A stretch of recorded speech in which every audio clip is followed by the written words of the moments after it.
these extracurriculars.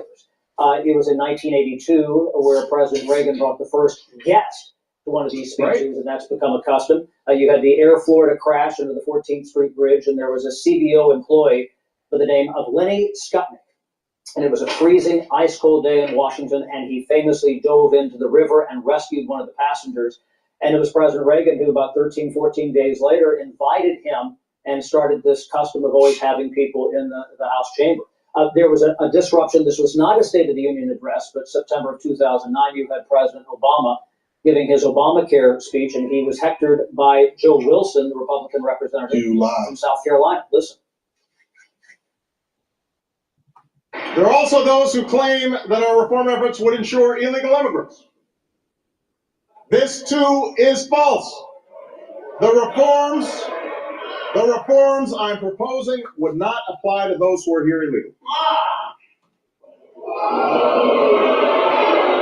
It's not true.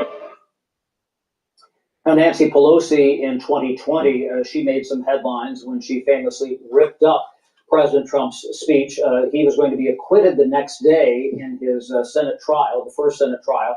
And last year, Steve McCooey, he was removed over an outburst that his son Kareem was killed in Afghanistan during the withdrawal from Abbey Gate there. He was pulled out by the Secret Service and also the Capitol Police.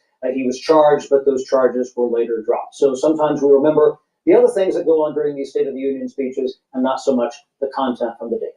What a great historical perspective. And I love the fact, Chad, that you brought up that guy who helped fish one person out of the Potomac during the Reagan years, Lenny Skutnik. And in fact, 4 years after that first appearance where he was a guest of Ronald Reagan, they referred to that person as, okay, who's our Skutnik this time? That's right. And he didn't have a guest the next year, but then it's become a tradition where you have the president, the Speaker of the House. In fact, I just reached out to the Speaker's office to see who they were going to bring in to the speech tonight. And sometimes it's a little bit like a West Side Story. It's kind of like the Sharks and the Jets, and everybody brings the people who are on their side to make their showing. And the Democrats this year, we're told, are going to be bringing a lot of fired or furloughed federal workers to protest DOJ. Right. It's becoming a little bit, Chad, like the British, where they just yell at their prime minister and he gets up and sits down. Remember Laken Riley? Remember when Marjorie Taylor Greene said, say her name? He said Laken Riley, and he said Lincoln Riley. But that was also the give and take. They kind of saved Joe Biden. He seemed to be tanking his speech, and that pepped him up again. Yeah, exactly. And sometimes that's the things that you can't predict about what's going to come out of a speech. You know, people remember they thought that President Biden last year, certainly after that point, it was a more energetic speech, especially if you contrast that with his debate performance in June, which pretty much tanked his presidential bid. But that's the importance of these speeches, because a lot of Americans don't tune in. They don't watch TV every day. They don't tune into the internet, but they watch this speech or they watch, clips that are played, and that's their dose of politics for the year. All right, thank you so much, Chad. There's an article in Axios, and the headline says, some Dems plot to disrupt Trump's speech to Congress. If you read the article, it says that some might walk out, bring in props like noisemakers and hand clappers, red cards, pocket constitutions, empty egg containers, and signs with anti-Trump, anti-Doge messages, even though there was a closed-door meeting yesterday on the House floor and lawmakers were discouraged from using props. Well, I just don't understand how we're supposed to take them seriously. This is not a sporting event, even though I understand. New Year's Eve. Right, it's like, what are you guys doing? And then to the egg point. The reality is that we're starting to see a devolving of our civilness in Congress. And it's a lack of respect for the different institutions, the executive branch, the judicial branch, or even the legislative branch. And that is happening amongst the different branches. Inter-branch relations are breaking down, but also intra-branch relations, Democrats and Republicans within the House or the Senate.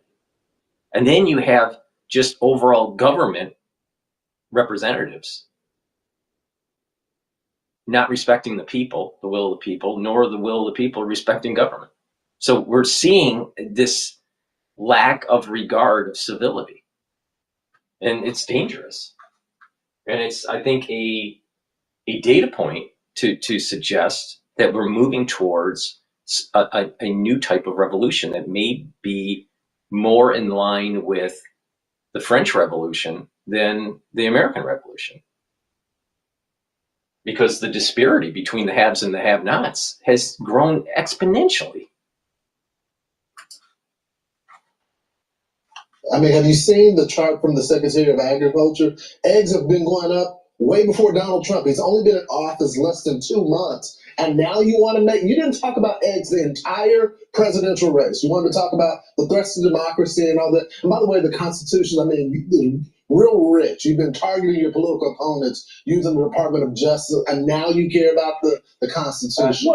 Egg prices are high because of bird flu. That's correct. They leave that part out. But it sounds like, in addition to the kind of poo-pooing the prop idea, it sounds like, according to the same Axios article that Ainsley was referring to, it sounds like some Democrats may, when the president starts talking about a particular issue, may stand up and walk out. For instance, when he starts talking about trans people like trans men in women's sports and things like that, they're going to get up and they're going to move out. And don't forget, it was not that long ago when Rashida Tlaib held up during a joint session of Congress a sign when Bibi Netanyahu was talking that said war criminal. So look for a sign. And I would imagine it could be something related to Doge, Brian.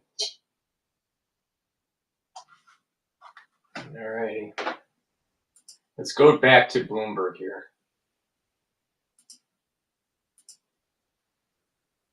There's like Walmart with a model of 30, and Walmart with a big pullback has got a PE. I got to get the symbol right, Jess. I'm new at the Bloomberg. Actually, its PE ratio is trading above. So we're live streaming now on Rumble, YouTube, my website, and simulcasting on X Spaces. Twice as well as the equal weight S&P. I think it's something like 56% versus 32% for 2 years. I think that is going to go the other way the next couple of years. I think we've already started to see it. So you got a lot of high quality companies that, number one, are cheaper statistically on a variety of fronts, not only on a forward PE basis, but on a variety of statistical analysis. They look pretty intriguing. So I would focus on that part of it more, from a valuation standpoint, the quality. We're going to have to run here. I'm sorry, but I got the news to get to. The news flow. Can you come back again? Take the Sikorsky up from Florida. Absolutely. And then when you come down, we're going to go to Burns. Okay. Yeah. Well, I wanted to do that. Tell me where you sat at the bar. Excuse me. I've sat many places. I've sat in the bar at Burns Steakhouse in Hellport.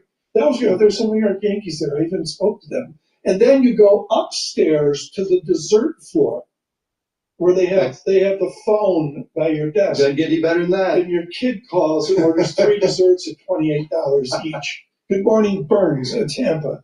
This one, Jay Bowen with us here with Bowen Haynes. A brilliant note. Look for that note from Bowen Haynes. Dow down 2,200 points from the peakedness of where we were. Yeah, the S&P 500, 5.6% off of that all-time high. Is that a correction? I say no. No, that is not a correction. No, To usually. you or Brockton, it's like, oh, it's a correction. No. To me and Jay Bowen, it's like, no, it's not a correction. I mean, even the NASDAQ 100 isn't over 10% off of that high yet. It's still a little bit over 8%. We'll have to see. The Dow negative 431 with our news in New York City. Michael Barr. Tom, Jess, Lisa, thank you very much. President Trump is pitching the theme of tonight's congressional speech as the renewal of the American dream. We asked Brown University political scientist Wendy Schiller what she'll be listening for. I'm not planning to listen to anything in particular because I never know what Donald Trump's going to say. But this will be about, again, how he will negotiate deals that are in the better favor of the United States, how he's already doing what he promised to do.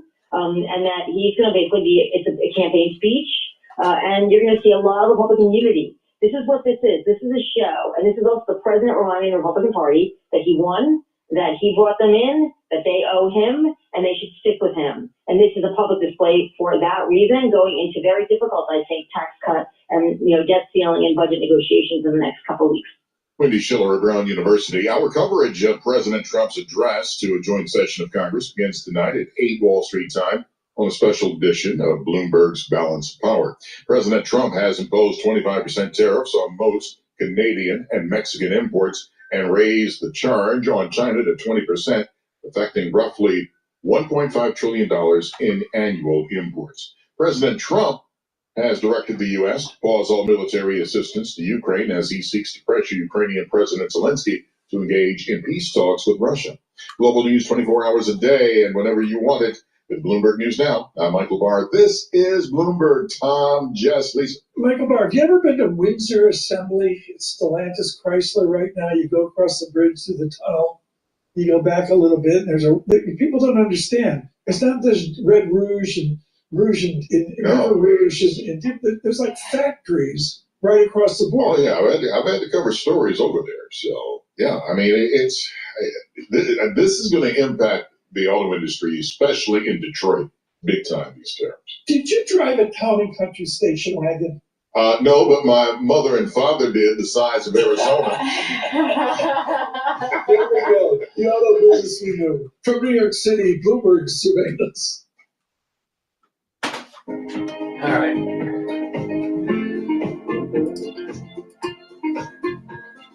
So what I want to do is go to Mike Rowe. He talks about the disappearance of Americans' willingness to work. To explain, Mike Rowe, Works Foundation CEO. Great to have you on the program, Mike. So what is the problem with the will? Where is the will to work here? Look, the best answer to that question is a book I read years ago by an economist named Nick Eberstadt, who wrote Men Without Work. They republished it during the lockdowns because so much of what he prophesied came to pass. 6.8 million able-bodied men right now are not only not working, they're not looking for work. And Nick argues that that's never happened in peacetime before anyway.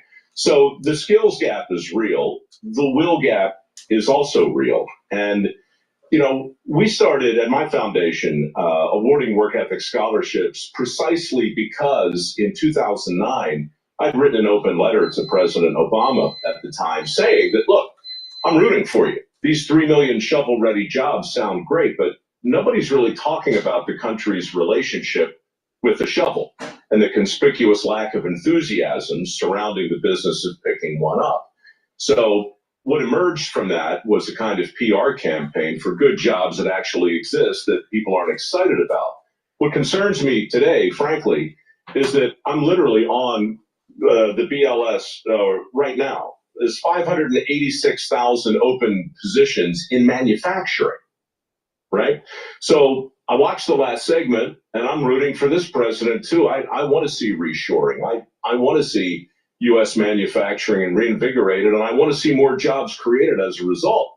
But if we can't fill the 586,000 we have right now, what are we going to do with the 1 or 2 million that get created? I don't have a snappy answer for you. I just know that part of the answer has to be making a more persuasive case for the jobs that currently exist. And there are a lot of ways to do that. We're doing what we can, but it's a problem with many solutions. Well, Mike, it makes me wonder, are the government benefits for not working outweighing the will and the opportunity to work? But you have certainly been doing more than your fair share. I mean, your foundation giving away $2.5 million in trade school scholarships. I mean, you have put millions and millions of dollars out there to get these people trained and get their own jobs. And I wonder why are more people not taking advantage of this? Because we might all be created equal, but we're not the same people. And we right now are the product of decades of cookie cutter advice that have impacted the way we think about education and the way that we also think about work. And that's a problem. I don't want to paint with too broad a brush. And while it's true that we've Breaking news, S&P 500 has wiped out all gains from the election rally that we've had, and over, I think it's over $3.4 trillion of market value. Awarded over 12 million in work ethic scholarships. My goal with MicroWorks is not to help the maximum number of people. It's to help a number of people who comport with our view of the world and are willing to go to where the work is and who are willing to demonstrate something that looks a lot like work ethic here in 2025. So we're picky, and I'm super stingy with the money that we give away. But over 16 years, we have seen the needle start to move. It just moves and fits and starts. And it's like turning a tanker around. Yeah. You're right, Jason. Politically, this thing always devolves into a, what's wrong with these people? Are they lazy? Or are the employers just greedy and rapacious? But of course, the bigger question really is, why did we take shop class out of high school? And why haven't we stepped back in to show a whole generation of kids that, yeah, you can make six figures welding all day long? I have 2,200 examples of that. Mike? Plumbing, steam fitting, pipe fitting. AI is not going to take those jobs. Yeah, I've got 30 seconds to give you to answer this question, but a lot of people will make the argument that jobs that American men don't want to do, that's why we need immigration in this country, for immigrants to do them. Legal immigration, by the way, because if you don't have papers, you can't necessarily work in manufacturing or whatever. Do you buy that argument? I'm afraid that argument strikes me as adjacent to slavery, frankly. I don't think we can think about it that way. If it's legal, of course, then we're talking about American citizens competing on an equal playing field with regard to qualities like work ethic and personal responsibility and delayed gratification and all the stuff that we want to reward. But if we think about, oh, well, the only way we can have the lifestyle we want is to either import people illegally or pay them under the table, we've lost the fight. Yeah, Mike, the jobs you're talking about, they are well paying. They're really good paying jobs. Micro, you're the best. Thanks for joining us. We gotta go though. All right, coming Anytime, up, guys. Thank you. He's right. He's absolutely right. Manufacturing is very important for American society. And not only that, like I've said, if you manufacture, then you build innovation. Innovation comes from building stuff. Innovation is not just design. All right? So you need to build stuff, because then you start learning about processes and how to improve the process and, you know, quality and all of that. A lot goes into manufacturing. All right? A lot more than typing up a document, you know, in a lawyer's office. All right? So Mike's right. We need to bring, but the thing is that there's not a willingness to actually build up those skills. That's probably because of the educational system has been destroyed in this country, and that's why the Department of Education needs to be abolished. Please go to my store, the-studio-reykjavik.com. Get the Goodnight Formula. Goodnight Formula helps with getting you into 3 cycles of REM sleep and deep sleep. You need those cycles of sleep on a regular basis to be able to detoxify your body, to be well rested in the morning, and guess what? It'll help to consolidate memory. If you are sleep deprived chronically, you will lose your memory. You're going to be building up toxins in your central nervous system, and you're not going to be well rested. So you're going to have early onset of dementia, and your immune system will go down, because usually when you are up all night and you're not getting, you know, good sleep, your cortisol levels are more elevated. That means that's immunosuppressive. You don't want that. You want to age faster? I don't think so. Do you want to have a bad immune system? I don't think so. So guess what? Get the Goodnight Formula. It has tryptophan, melatonin, GABA, and also passion flower and some other ingredients in here. Just take a look at the label on my website, the-studio-reykjavik.com. This is what you need to have the energy, to be well rested, and to slow down the aging process and boost up your immune system and prevent early onset of dementia. Why? Why not get more sleep? All right. Now, too much sleep is bad, but there's an awful lot of people that are chronically sleep deprived. Get the Goodnight Formula and get the well-restedness that you need. Another great product that's dual purpose is olive leaf extract. This will help with your immune system and your cardiovascular system. How? Dr. Paul Cottrell, how does that work? Thank you for asking.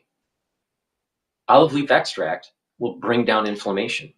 And when you bring down inflammation, your immune system improves. Also, when you bring down inflammation at the vascular level, you're reducing the chances of building up new plaque. Because one of the cascades, one of the processes in this whole plaque cascade is inflammation. When you reduce inflammation, you're reducing the chances of further plaque buildup. Take olive leaf extract every day. Also, olive leaf extract brings down LDL levels and helps to increase your HDL levels. What does that mean? It means that it's improving your total cholesterol, so you're not oxidizing LDL. So you're not having the inflammation to build up plaque, and you're lowering LDL levels so they don't get oxidized, so you don't build up more plaque. Please go to my store, the-studio-reykjavik.com. This is a simple solution to help to improve your immune system and your cardiovascular health. Take it every day. Don't be stupid. All right? Vitamin B complex, really important to take, especially if you're 40 years of age or older. Why? The first 4 vitamins, B vitamins, will help with your mitochondrial health. It helps with the electron transport chain, so you build up ATP. That means you're going to have more energy. Now, with vitamin B complex, you're going to be improving your cellular metabolism, and that's really important to have good working tissues in your organ systems. And vitamin B complex will help to protect your neurons. Protecting your neurons is very important when you get older.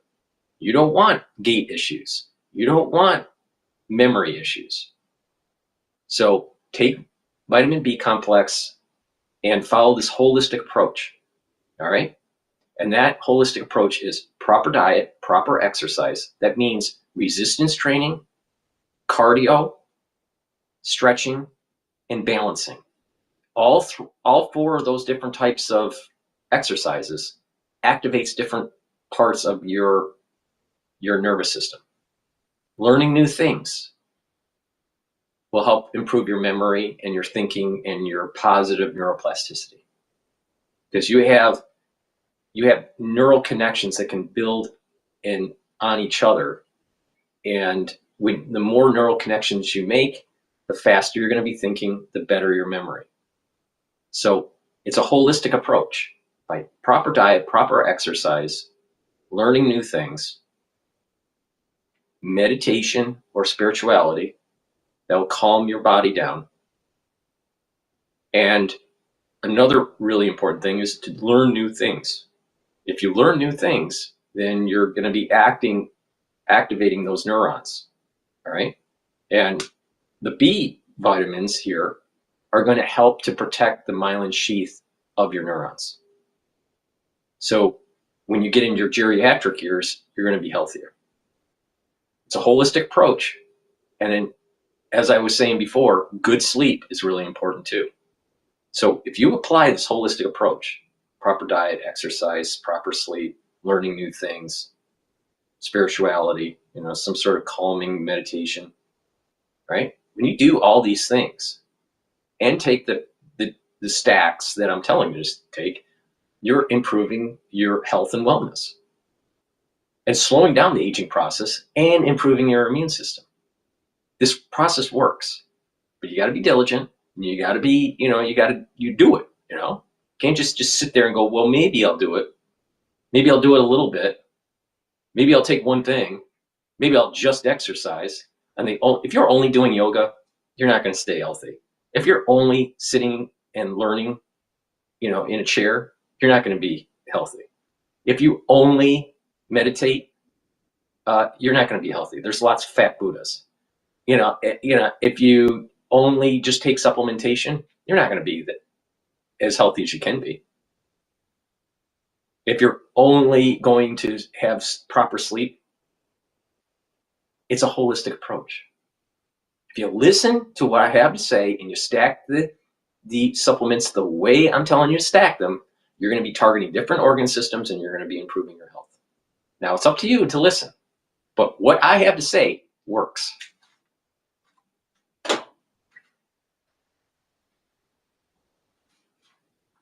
All right, let's go to Al Jazeera here. Egypt says it will present a comprehensive vision to rebuild Gaza. independent people made up of Palestinians that would be running the Gaza Strip potentially for 6 months in preparation for the return of the Palestinian Authority. Also, President al-Sisi said that there would be a reconstruction conference that would be happening in Cairo next month.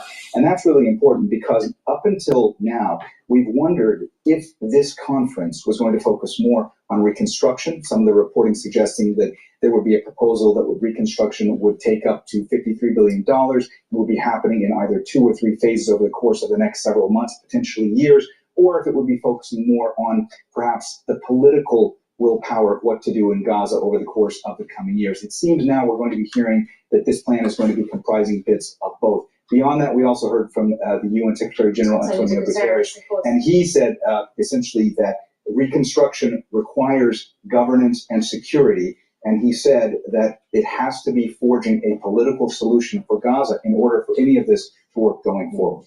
Okay, thanks very much, Mohammed Jumbe. Let's go back to the Arab Summit there. We're hearing from Jordan. Khalifa, the monarch of Bahrain, Your Excellency, President Abdel Fattah al-Sisi, Your Majesties, Your Royal Highnesses, Your Excellencies, may God's peace and blessings be upon you all. I extend thanks to the League of Arab States and our brothers in Egypt and Bahrain for their concerted efforts for organizing this summit. My fellow leaders, today we are required to emphasize 4 key points. First, our total rejection of the forcible transfer of the Palestinians and reiteration of our support to a clear plan for the reconstruction of Gaza within a specific timetable, which can be presented to the effective and active partners in order to bring it into action. Second, to support the efforts of the Palestinian Authority and their quest for reform to the best interest of our Palestinian brothers in a viable, workable manner for the administration of Gaza and bringing it into connection with West Bank and providing all the basic services and provide the required and necessary security. Third, the necessity to put an end to the grave escalation in the West Bank, namely in the holy month of Ramadan, to prevent the situation from being exacerbated or provide an opportunity for the radicals in the Israeli government to fuel the issue further. Fourth, to reiterate that the 2-state solution is the only means for achieving a just and lasting peace, which guarantee the establishment of the independent sovereign Palestinian state on the Palestinian home soil with East Jerusalem as its capital, and provide a collective and comprehensive political horizon for stability in the region and to steer the peoples of the region away from further conflicts. And here I would like to reiterate that it is important to have the ceasefire in Gaza maintained and continued, and all the phases of the agreement be put into implementation. We also emphasize and reiterate our rejection of the Israeli decision to deny the delivery of the humanitarian relief aid into Gaza, which is in violation of the international law. Jordan will continue to exert all efforts possible in support of our Palestinian brothers and provide the relief aid into Gaza and oversee and safeguard the Muslim and Christian holy sites in Gaza, West Bank and Jerusalem, and also do all that's needed to preserve peace and stability in the region. Now I give the floor to His Excellency President Mahmoud Abbas, the President of the State of Palestine, to deliver his message. In the name of Allah, the Omnipotent, the Merciful, Your Royal Majesty King Hamad bin Isa Al Khalifa, the President of the Summit, President Abdel Fattah al-Sisi, Your Royal Highnesses, Your Excellencies, the Secretary General of the League of Arab States, ladies and gentlemen, may God's peace and blessings be with you. Today we are gathered in this extraordinary summit as we are faced with great challenges threatening the Palestinian cause, namely the calls for forcibly transferring our people from their homeland, which are totally and categorically rejected. And we thank all the Arab and European states who had taken the initiative and were quick to reject this irresponsible and inhumane call. We also reiterate our rejection of the Israeli practices to mandate a reality of occupation in West Bank and Jerusalem with the purpose of undermining the two-state solution and torpedoing the entire Palestinian cause. In this context, we commend the Arab-Egyptian plan for the reconstruction of Gaza in presence of the Palestinians on their homeland. And we call on President Trump to support the efforts of reconstruction on this basis rather than any other basis. And here we also thank President Trump in his efforts for achieving the ceasefire in Gaza and his endeavors. What I want to do is I want to transition to Bloomberg here. Secondaries and co-invest business, we're micro investors. So as micro investors looking to invest capital, whether it's in private equity or in direct lending, what we're looking for are opportunities to deploy capital at attractive risk return. So we don't, when we wake up in the morning, we don't seek to avoid risk. We seek to price it correctly. And so in an environment like this, for sure, if you're looking at a portfolio company opportunity, when you think of the value creation plan, you're factoring in now the uncertainty, which undoubtedly will impact the extent to which you're going to pay for that asset. And so, yes, in our existing companies, we're going to switch over to Sky News here. And here at this point. The difficulty here is I think everybody's trying to work out what Trump's strategy is. What the European leaders assumed it was, if we look at the spending, is that Trump wants Europe to be less reliant on military spending. And so on the graphic on the left there, that's how much the US contributes on expenditure, NATO countries, all of the rest of the NATO countries don't even get close. So by that graphic, America feels that a lot of the nations who aren't meeting their 2% obligation should be. If you look at also how its contribution to Ukraine was a very different story. This is the NATO countries supporting Ukraine as a proportion of GDP. You'll see here the UK and the United States down at 0.5%. Look at all those countries to the left there, which are spending significantly more on Ukraine. And all of the events on Sunday, led by Keir Starmer, were trying to get European leaders to up their game, spend more. The trouble is, Trump's strategy seems to be entirely the opposite, that actually you don't want to give more aid to Ukraine. He sees if you extend the war, aid simply prolongs the war, therefore he's trying to cut it off. So that's why he's been criticising the Europeans for this initiative. And by stopping US aid, particularly in a heartbeat like that, it just can't be matched by Europe at all. So this feels like a bit of a punishment for Zelensky for not responding to his efforts to get a peaceful end to the war. Interesting. So talk to me about some of the wider implications then of all of this, Sean. Well, of course, President Putin will be watching his television as well. He'll be, and we've heard some of the responses from some of his acolytes. If US support diminishes, that puts Russia in a highly advantageous position on the battlefields. We know that Putin actually wants to take the whole of Ukraine. He's had to settle for a smaller part. If he now ups the pressure and does a breakthrough because the Ukrainians don't have missiles, that could have catastrophic consequences. It's all very well Trump putting pressure on Zelensky to force him to negotiate, but those negotiations will only work if he also wants to negotiate. And from a warfighting perspective, you're only normally prepared to negotiate if you've got some sort of stalemate or one side's won and the other side's lost. Neither of those conditions are around today. So by punishing President Zelensky, by stopping the aid, if President Putin is not ready to negotiate, you hand him a golden ticket to actually keep pushing forward. And that could have catastrophic consequences for Ukraine as a whole. Europe too. All right. Sean, for that, thank you for that.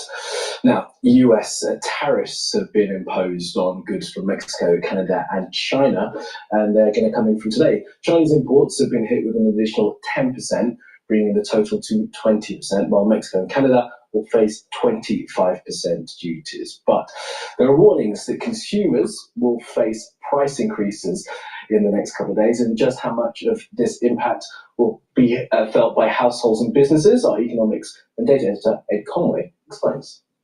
Why are tariffs such a big deal? Let me give you a sense of this. And what we're going to do is we're going to follow a component as it's manufactured. Actually, it's a component that goes into a car, but it's a component of a component because it's a piston that goes inside an engine in a car that's made in North America. And right now, here's the journey it takes. It starts off here in Michigan. So in Michigan is where the raw aluminium that's going to become part of that piston is then shipped across the border, that's key here, across the border into Ontario. So in Ontario, it's cast into a piston, and then it goes back to Michigan again, okay? And at that point, when it's in Michigan, it needs to go down to Mexico because it needs to be finished, and it's finished in a factory in Mexico. So it goes all the way down there, across the border. And that's because back in the day, NAFTA. Because what the automotive OEMs were trying to do, that's like Ford, GM, Chrysler, back in the day when I was an automotive engineer, right? That was the way to increase the profitability of these vehicles and be less reliant on union labor. So there's two things that are happening here. The union was too strong that actually drove jobs out of the country. That's a fact. All right. The second thing is that Wall Street kept on pushing GM, Ford, and Chrysler to have more profitability. So these two pressure points on the OEM led to this problem. And why do they assume? Why do you assume that once you go global that you're not going to have problems with the supply chain, either because of a problem like what we had in 2020, or maybe there's a war, or guess what? Maybe there's a president that comes in and says enough of the bullshit of this unfair trade practice that's going on and the gaming of the system by Wall Street, that maybe we bring back these jobs. And then they have a hissy fit that you're unraveling this supply chain. Just like they're having a hissy fit when you try to unravel the cheap money that was printed by the Federal Reserve, and Wall Street has a hissy fit. The same issue. They want something, and then they assume that there's no risk down the road for reversal.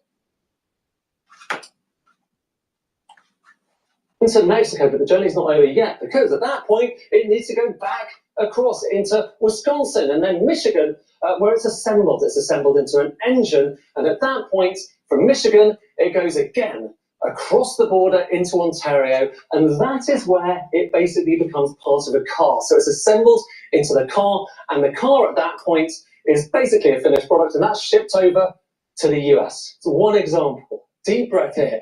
But if you kind of totted this up, you might have come to the conclusion that, look, we're talking about 6 border crossings of that component, and right now, those border crossings in and out of the US are tariff-free, okay? And this is a free trade zone.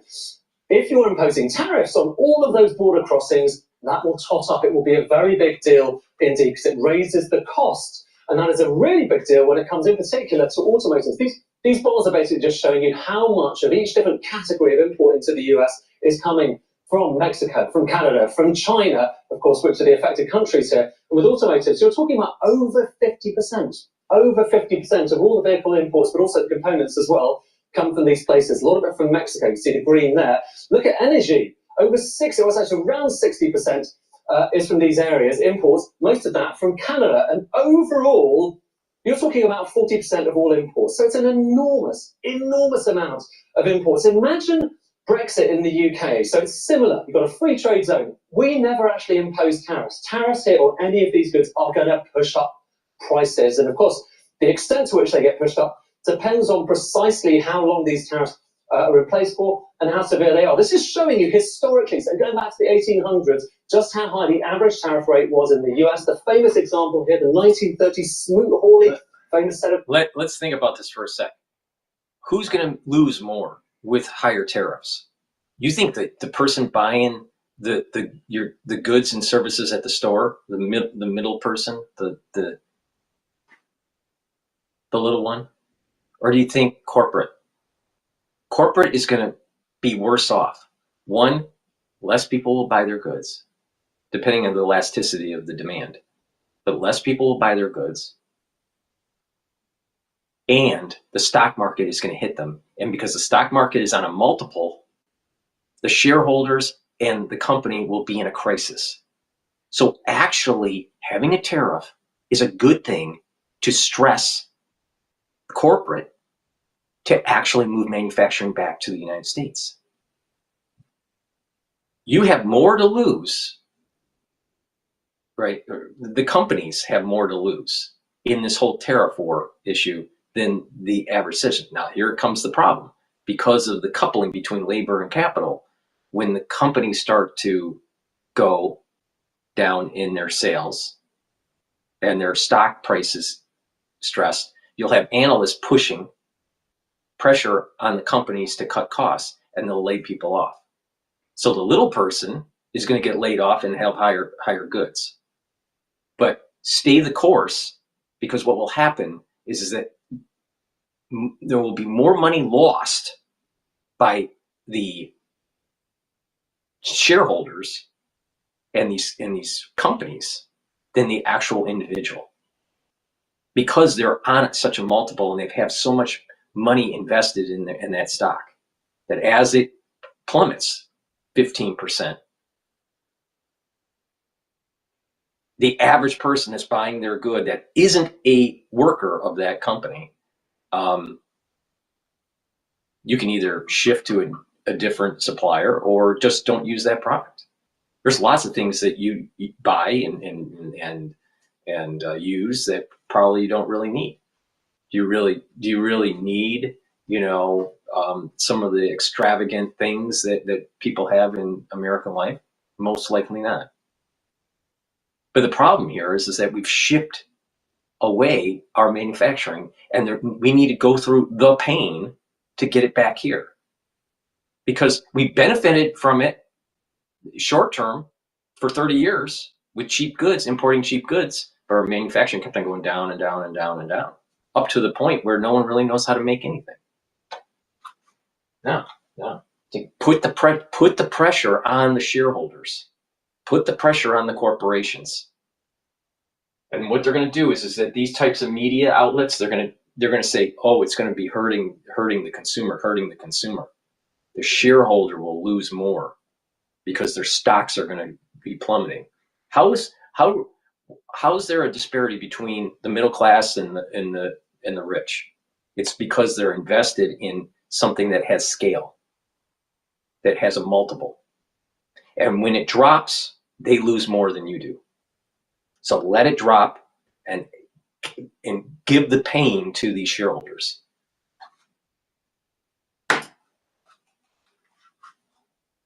Some say they contributed to the Great Depression. That was really high. What we're talking about here, it's not quite as high as that, but certainly the highest since the 1940s. So really historic levels. And the upshot of all of that is, as well as it meaning higher inflation, because the cost of goods potentially go up, it means less activity. And this is a kind of measure of just how much activity there is in the economy in recent years. And the higher this line is, the more activity there is. Look at this. Just recently, in the last few days, the expectation is that the US economy is shrinking by 2.8% in the first quarter. A lot of people will look at that and say, listen, this is part of the implication of tariffs, but also broader concern about US economic policy. Way reporting there now in the past few minutes. Rachel Reeves, the Chancellor of the Exchequer, has been speaking at a manufacturing conference where she outlined plans to fire up the UK's defence industry. Let's bring in our business correspondent Paul Kelso for more on this. Paul, you were in the room and we heard a bit from Rachel Reeves in the last hour about some of her plans. It sounded like she was trying to reassure those businesses there that the government had a plan for this. Yes, Rachel Reeves attending. This is the Make UK annual conference. Make is the representative body for the manufacturing industry in the UK. About 20,000 members, ranging from small and medium-sized enterprises up to the real big players. Many of them in defence industries, BAE Systems, and the like. And when this conference was planned and Ms. Reeves' speech was doubtless agreed, the theme here was going to be the wider industrial strategy the government has in mind and in to aid her pursuit of growth. But defence is one strand of that industrial strategy, and of course defence has leapt to the top of the agenda after the diplomatic events of the last week, which means when Rachel Reeves arrived here to speak, her message in a fairly brief chat with the chief executive of the organisation was to the defence industries, those working out how the government could speed up procurement, something it's done as a result of the Ukraine war specifically, and how to adjust regulations so that extra money the government's committed, 2.5% of GDP by 2027, how that money can be spent most quickly and efficiently with value for money. But of course, this is in the context of questions about the US's commitment to Ukraine and European security in general. And of course, it begs a question about how this increase in defence spending, up to 3% by the end of the Parliament, Labour has promised, will be paid for. Points I was able to put to the Chancellor in a question we could hear now. You've made equivalent to 2.5% of GDP spent on defence, rising to 3%. Are British taxpayers going to have to get used to the idea that Britain's defence and the support of Ukraine is going to mean more taxation? And could I ask, if you show that commitment in spending to the United States, British troops have already shown their commitment fighting and sometimes dying alongside American troops. Do you trust that the President and his Vice President will make good on their commitment to European and British security? First of all, we set out the plan to get to 2.5% of GDP spent on defence in this Parliament. It's the biggest increase in defence spending since the Cold War. That is fully... Please go to my store, the-studio-reykjavik.com, and get the great deodorants that I have. It's a dual-purpose product for males and females. You can get it in citrus or in peppermint, lavender, and tea tree. This will help to detoxify your body, but you use it also as a deodorant. Use it every day, and you get great benefits. Now, it is aluminum-free and baking soda-free. It's made from essential oils from the Himalayas, very high-quality ingredients. You're not going to be able to get a better bar than this, deodorant bar. So please go to my store, the-studio-reykjavik.com. Use discount 5 and you get $5 off any order. Discount 5, all caps, and then the number 5. Get the deodorants. It's for males and females. Get a couple bars for your household. Help support my work and help support the work of Rainbow Herbals. Thank you for purchasing the ones that regularly purchase the bars. But for the ones that haven't tried it, get a couple bars for your household. You're going to like it. Taking a good probiotic is really important. I have a powdered version and I have a veggie cap version. I usually take the powdered version because I take a lot of different powders, you know, like lignans and collagen and the Boomer Boost and the Gladiator Barley. So it's just easier for me to take. But I also have it in the veggie cap version.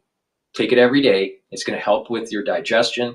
It's going to help produce a good gut biome. You're going to reduce inflammation. Your immune system in your gut will improve. Your metabolism will improve. Your ability to absorb will improve. Your mood will improve. Your sleep will improve. And there's been research out there that suggests that better gut biome will help with preventing early onset of dementia or, you know, memory loss. So please take my advice, get a good probiotic. Go to my store, the-studio-reykjavik.com. Get these probiotics. Take them every day as part of your stack. Good gut health is going to improve your skin, your hair, your nails. It's going to have a better communication with your gut and your brain, like I said. So you will see the benefits. So please go to my store, the-studio-reykjavik.com.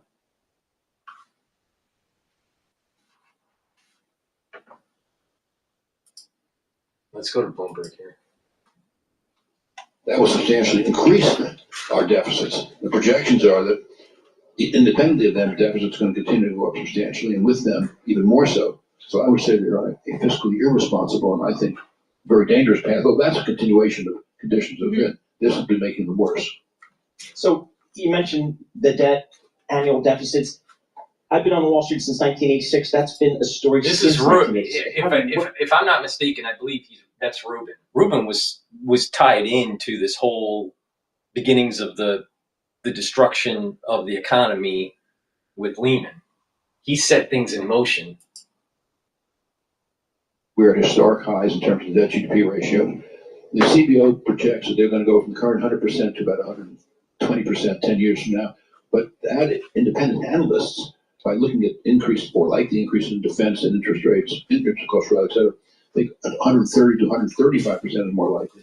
I think it is enormously dangerous, and the policies of this administration, at least as current, Robert Rubin, make that worse. Robert So how do we Rubin, fix it? We go down. Robert Rubin and Larry Summers was the ones that orchestrated on reducing the regulation between banks, and the banks started to take huge risks in the real estate market, and voila, through financial engineering, they blew up the economy.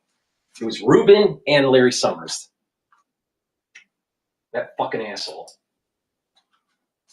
With investment and national security, that will happen over time. The risk is that at some point it becomes what Ray just said, which is a fiscal crisis. So isn't it rich? Isn't it rich for Rubin to be saying about the fiscal, potentially the fiscal risk of Trump's policies with tariffs? But he didn't pay attention to the actual risks of the economy when he was doing deregulation. And blew up the economy. Blew up the economy because of it. What right does he even have? Is very small. I mean, his record sucks about risk management. And as I said a moment ago, it means a violation of that's what we're doing. A violation of treaty obligations, which then can affect our credibility around the world, which can affect us both politically and economically. Another pillar of this administration is immigration, getting maybe a stronger handle on immigration, legal and illegal, maybe even deporting some workers back. A lot of economists will say that's not good for the economy either, because these folks are working, they're paying their Social Security taxes, they're doing jobs that Americans don't want to do. It's actually additive to the economy and keeping inflation down, wage inflation. How does that play into it? You keep the wage down by bringing in the illegal. That's slave labor. That was what Mike Rowe was talking about. On the legal immigration side, people of all skill levels, and a lot of very, very highly skilled people have come into particularly tech, but also across our economy. The illegal immigrants are a more complicated question, but I think what you need to do is you need to approach that not from an ideological perspective, which I think is what's happening, but rather from an economic perspective and decide what, from a cost-benefit perspective, is in our self-interest. And the answer to that is going to be, I think at least, a substantial increase may be the wrong word, but a robust policy with respect to legal immigration, and then an approach to those who are illegals who are here that are based on the economic effects of what we do. I am judging myself for asking you this question, but I feel like I have to because this is what people are actually talking about in terms of Trump policy, and that's the Mar-a-Lago Accord idea that potentially you'll see, a big deal among major economies to address the exchange rate and trade imbalances. So you can have a trade war and not have a stronger dollar, etc.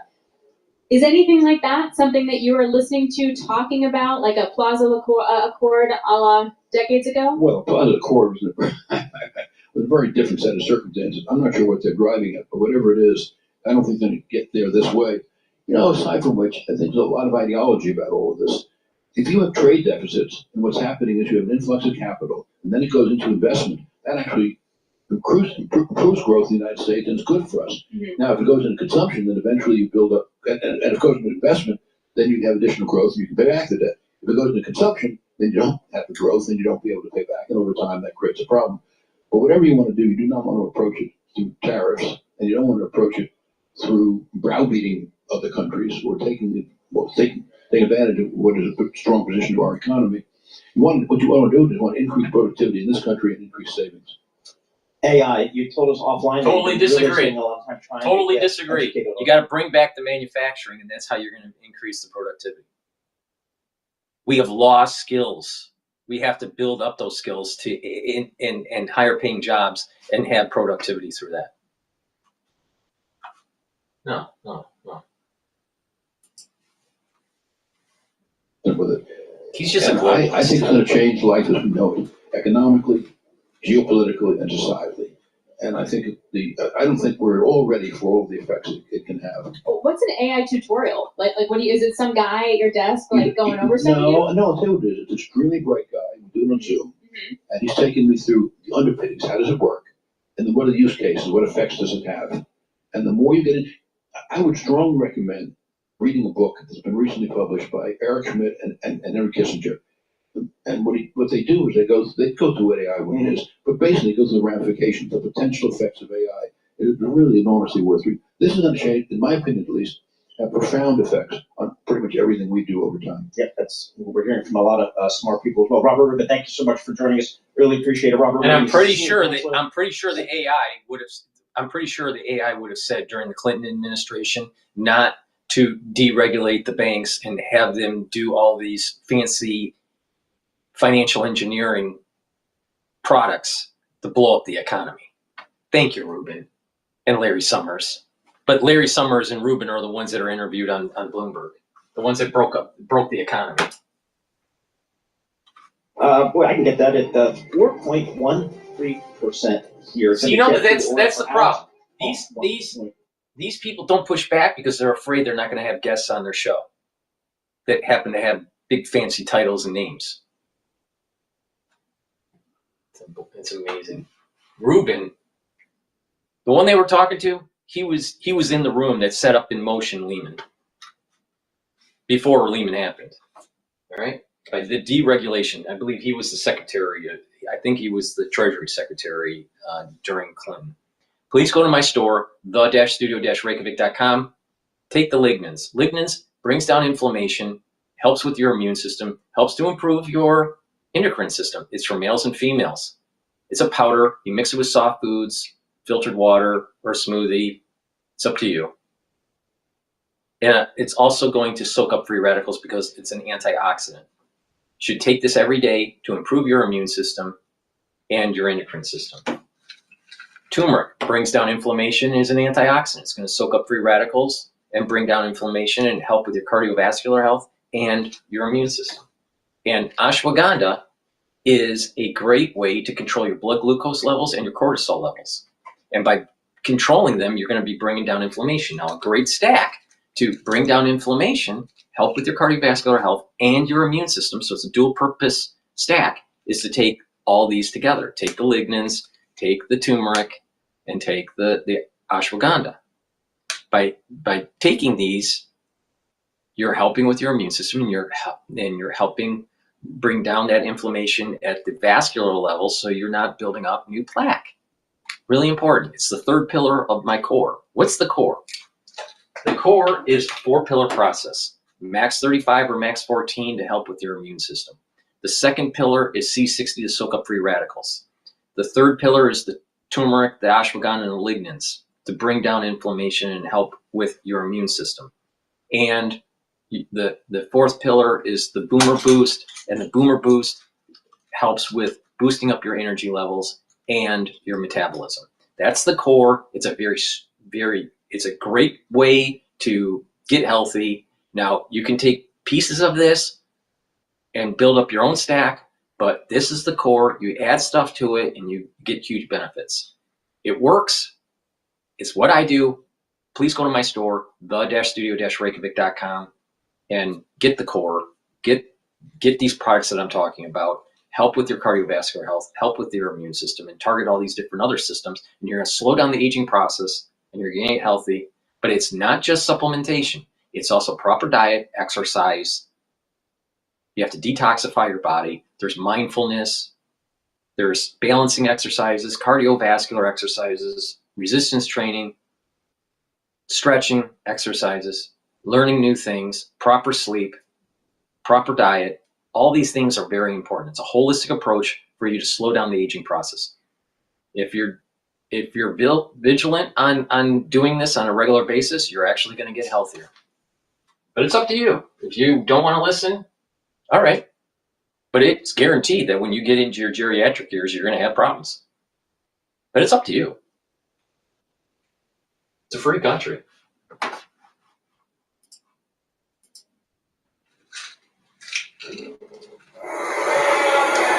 U.S. President Donald Trump has often pointed to financial markets as a measure of how his presidency is going. After long-threatened tariffs went into effect, global markets saw volatile trading, indices showing sharp and widespread declines.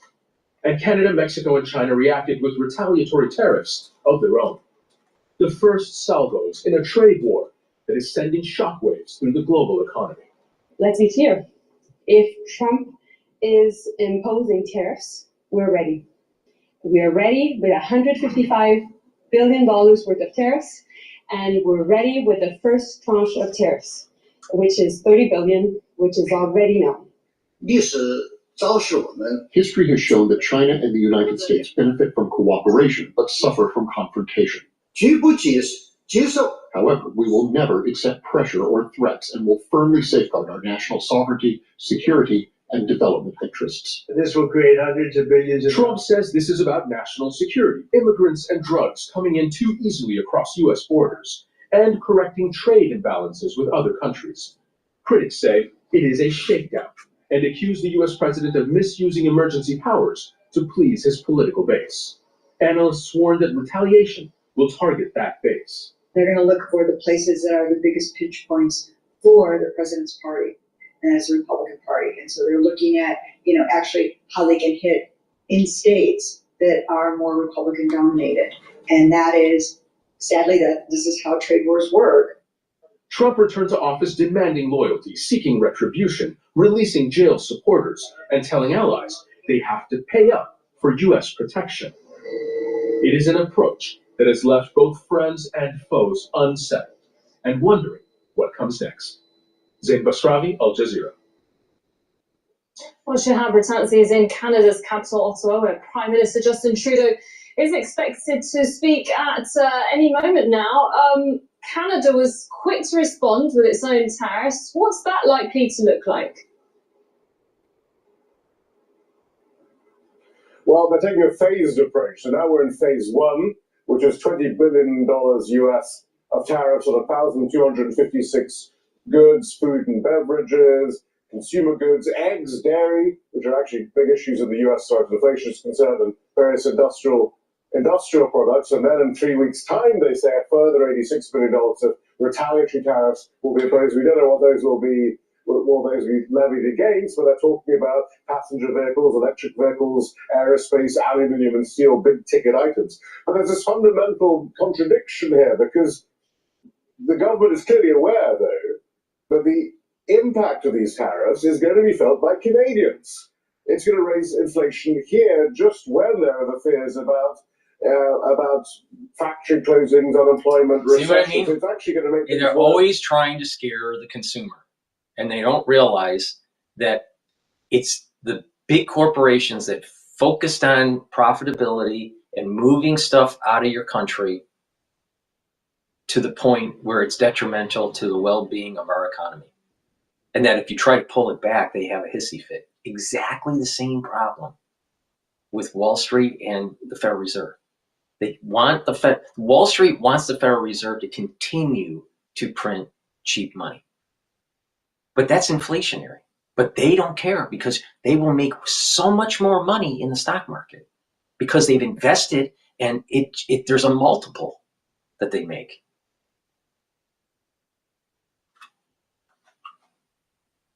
So you're going to hear in the news on how to try to scare the little person, to scare the middle class. You're going to lose your job. You're going to have everything's going to be more expensive for your goods and because of the tariffs.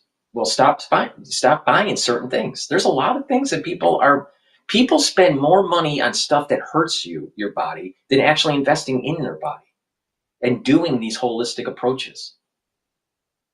And then they whine that when they get older, that they have health problems. And then they have a high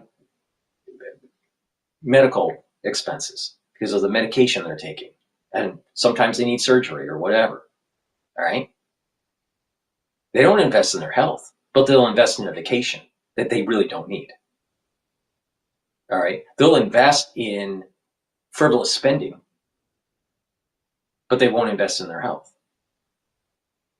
Do you really need a lot of the crap that they're saying that you are going to be paying higher amounts on? Most of it, no. Of billions of dollars of money that was paid to U.S. farmers. They know that this is what's going to happen because China did this last time, and in 2018, 2019, the U.S. government had to spend about $28 billion bailing out the farmers. Now, Donald Trump doesn't seem to realize that. He has put out statements telling the farmers that they are going to really enjoy selling all of their products in the United States when the reciprocal tariffs take place in April, writing, "Have fun." That's not how this works. The U.S. farmers produce way more agriculture than this U.S. country, than the U.S. population can consume. They rely on exports. So the president also says that it's a myth that consumers pay for tariffs. He seems to, and he has consistently said that consumers don't pay for it. These countries pay for it, money into the U.S. Treasury. Again, not how this works. The tariff is given to Ontario to issue 25% export tax on electricity to U.S. Why did we have our electrical grid tied to another country? That was really stupid, especially for national security. See the problem now?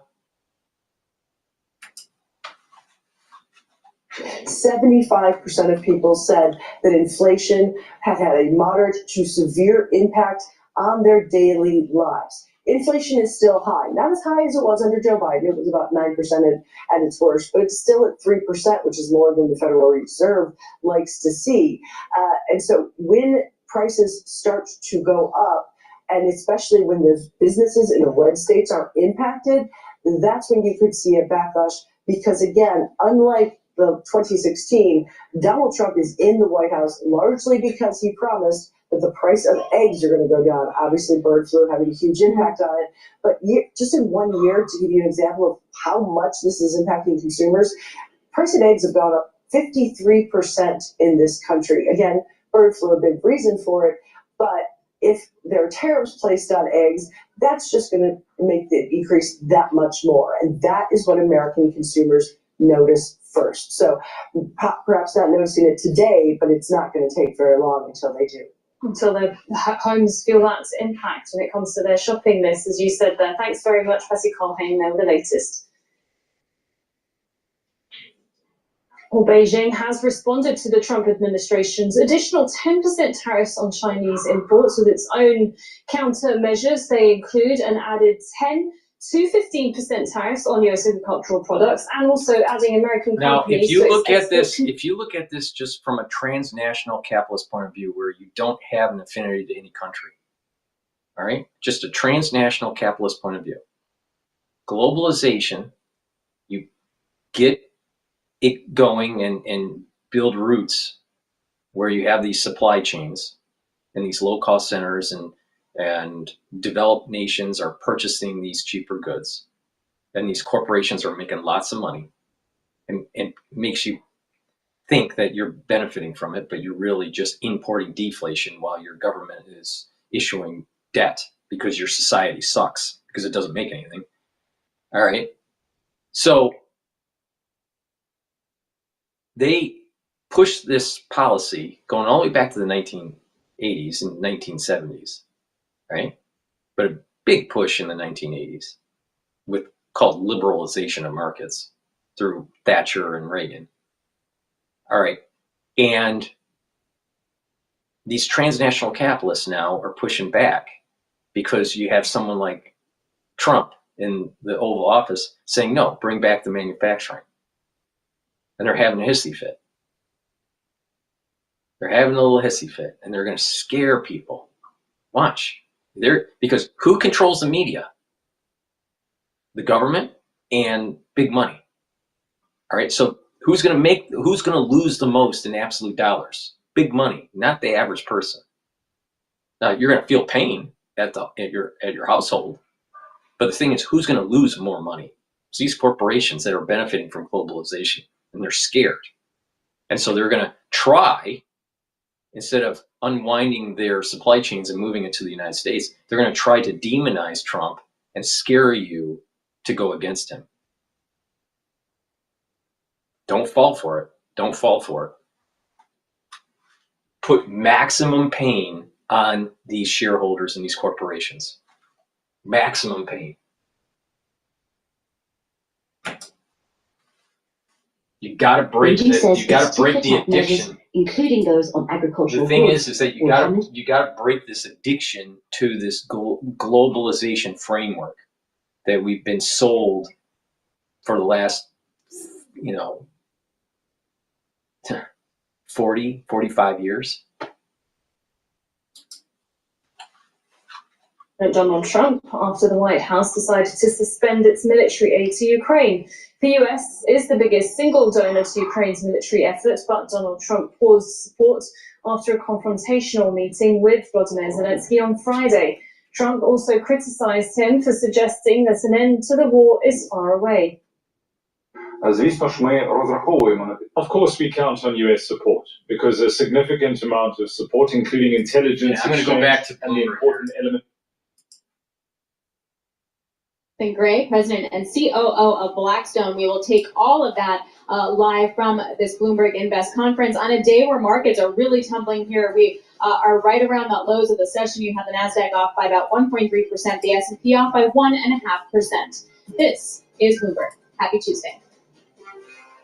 All right, so the S&P 500 is trading at 5,756. VIX is trading at 25.07, so it's elevated. The Euro USD is trading at 1.05. So the last few videos, the Euro is actually appreciated. The oil is trading at $67.37 a barrel. BITO ETF for Bitcoin long is 18.48. So there's definitely stress in the Bitcoin market. And the USD Japanese yen is trading at 148.49, and that's stabilized. Now, my perspective with Bitcoin is that there's a high correlation between the stock market and Bitcoin. But there are multiple variables involved with certain types of assets, right? Now, in regards to Bitcoin, those variables are Federal Reserve policy, the strength or weakness of the American dollar, the direction of the stock market, regulatory risk factors, and kind of almost black swans like the hack.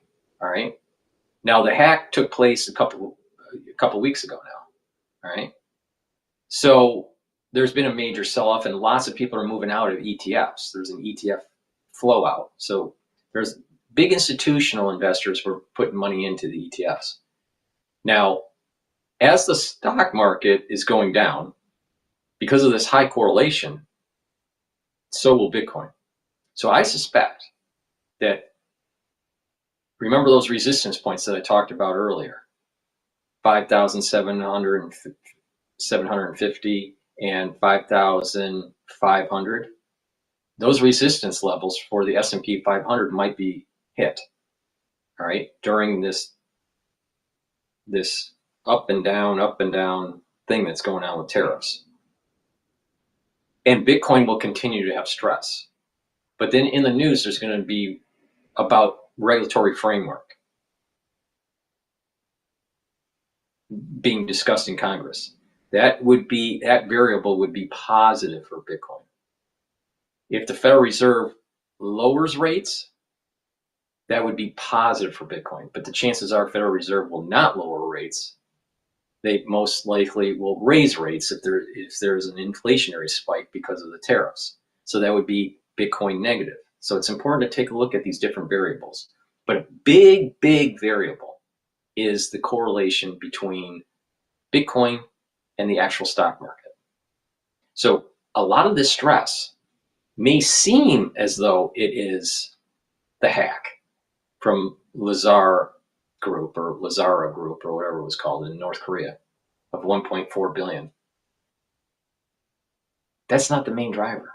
The main driver is actually the sell-off in the stock market.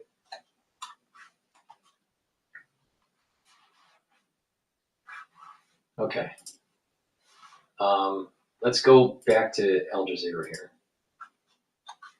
As they announce the sanctions, and it takes a long time of haggling and deciding exactly on the details before they get unified action. And I think that is what is likely to happen here, and there's not complete unity among the European countries, and I think we're going to see that in a summit that's taking place in Brussels. There is a problem in that I don't think that they have the capability, the EU and the UK and Norway, which are the other two European allies that aren't members of the EU, to fill in all the gaps. The big ticket items like Patriot missile defense, like the ATACMS missiles, they don't have that. They don't have necessarily all the intelligence capabilities that the US has and provides to Ukraine. And of course there's Starlink as well, which is a commercial thing, but it's run by Elon Musk, and Ukraine has built a formidable force of drones over the last 3 years, but without that Starlink internet capacity to control them, they'd be in real trouble. No suggestion that's going to be cut off right now, but of course we know how close Elon Musk is a key part of the decision-making now in the White House. Children caught up in Sudan's conflict have been suffering sexual violence. That's according to the UN Children's Agency. It's recorded more than 200 cases since 2024 and says the total number is likely to be much higher. Now, the war between the Sudanese army and the paramilitary rapid support forces is now nearing its third year. Evan Morgan has this report. When fighting between the Sudanese army and the paramilitary rapid support forces started in April 2023, millions were displaced from their homes in search of safety. Some left all their belongings behind. Others carried with them the horrors of the conflict and the mental and emotional scars. Aden and her daughter Melek fled the capital, but couldn't escape the memory of Melek's sexual assault. My daughter Melek was sexually assaulted. The boy who did that is our neighbor. He took her to a farm in a remote area. He tried to rape her using a firearm, but someone passed by and saw what was happening. He intervened and beat the boy.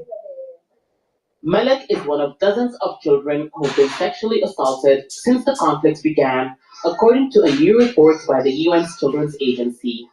UNICEF says that at least 221 cases have been reported, but that the real figure may be much higher. It also states that children as young as 1 have been subjected to sexual violence, and access to healthcare for those affected is hard. Hospitals have been destroyed and medical supplies are lacking in conflict areas. Omnia had to flee the violence after her children were assaulted. At night, someone would open the door carrying a whip. He'd select one of the girls and take her to another room. I could hear the little girl crying and screaming. They were raping her. Every time they raped her, this girl would come back covered in blood. UNICEF says that a third of the 12 million displaced in Sudan's conflict are children, and that the violence increases their risk of being sexually abused by the warring factions, accused by rights groups of using sexual violence as a weapon of war. The agency has called for protection of children in areas of conflict and says if survivors are not given All right, let's take a look at some other news that is popping up. All right, let's play Cash Jordan, because we need to know what's going on with ICE at Amazon. Numbers, but there is broad reporting about migrants being swept up during recent immigration raids. It is a scary proposition for tens of thousands of hard-working migrants, especially those. So, as ICE agents flood New York City looking for dangerous individuals and gang members, they can wind up at pretty much any business. And while an alleged raid at one of Amazon's warehouses was probably shocking to everyone inside, immigrant advocates are outraged, saying workplace raids have nothing to do with deporting the high-level criminals ICE says they're after. Unless, of course, those criminals are doing whatever they can to hide in plain sight. exclusive video of federal agents swarming into a Washington Heights building hours after a similar sting in the Bronx. A couple dozen arrests made in the early morning hours across the city, and that number growing. It's leading to fear in these communities. It's not only palpable, but it's starting to actually become more and more visible. There have been raids in nearby Newark, New Jersey at a wholesaler fish there. And then we saw most recently a raid at the Bronx Terminal Market. It's a well-known food market. Antonio has... The problem is you got this lack of regard for law. Society's devolving. And it's not just the illegal aliens. You see this a lot in minority communities. All right, in the inner city, a lot of these minority communities, even if these minorities are American citizens, there is a huge problem with lawlessness. They have a lack of regard to just civil law. And it's amazing. It's like there's a real lack of ethics in society now. Big problem in New York.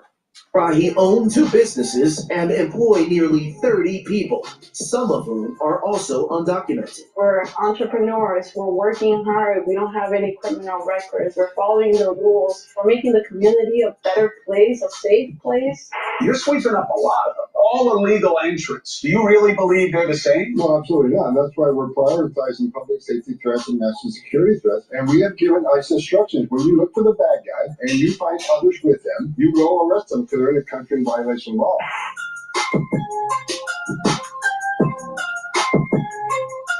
So an alleged ICE raid took place at an Amazon warehouse with a manager at the facility warning it might not be the last. And even though the news outlet on this says they can't confirm all the details, what nobody in New York wants to admit is that if ICE does go and raid a warehouse and they take dangerous criminals and get them out of the country, they've done everyone in there a favor. Because according to the border czar, ICE doesn't just raid random... Even though he released this video today, you can tell that he most likely recorded it yesterday because yesterday was cold in New York. There are wild swings going on with the temperature in New York this year.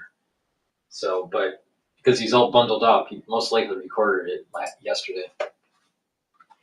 And if ICE gets a tip that a criminal is hiding at or being aided by a business, they may locate individuals in the company of that criminal who've got ties to them, are assisting them, and could also be dangerous. And the reason critics are so upset about this is there are over 400,000 people unlawfully living in New York City, many of whom have jobs that these businesses rely on, leading defenders of illegal immigration to claim ICE's enforcement actions could crash the local economy, as these immigrants are taking jobs Americans refuse to work at. An extreme statement for sure, as one has to wonder if it's possible 0 legal New York residents will work in air-conditioned convenience stores or allegedly at places like Amazon, especially when a 2022 study revealed 17% of workers under the age of 24 want jobs but can't find them. And that brings us to the real reason why workplace raids are an important part of keeping the country both safe and prosperous, allowing a massive number of people to illegally live in your city and get jobs there just empowers the criminals who connect them with these jobs in the first place. We're talking gang members and the businesses that prey upon these folks, who even though they claim they're making the world a better place, are doing no such thing when they underpay and exploit their workers. Now, of course, it's very hard to blame individual workers for taking jobs that are offered to them if they're here and need to feed themselves. But the businesses hiring these people instead of Americans are preying on their desperate situation, taking advantage of people who have 0 workplace protections, like guaranteed minimum wage and labor safety laws. Plus, as you're about to see, when someone gets an illegal job at a legitimate-looking business, they're often only able to do it with the help of criminals who've embedded themselves in sanctuary cities.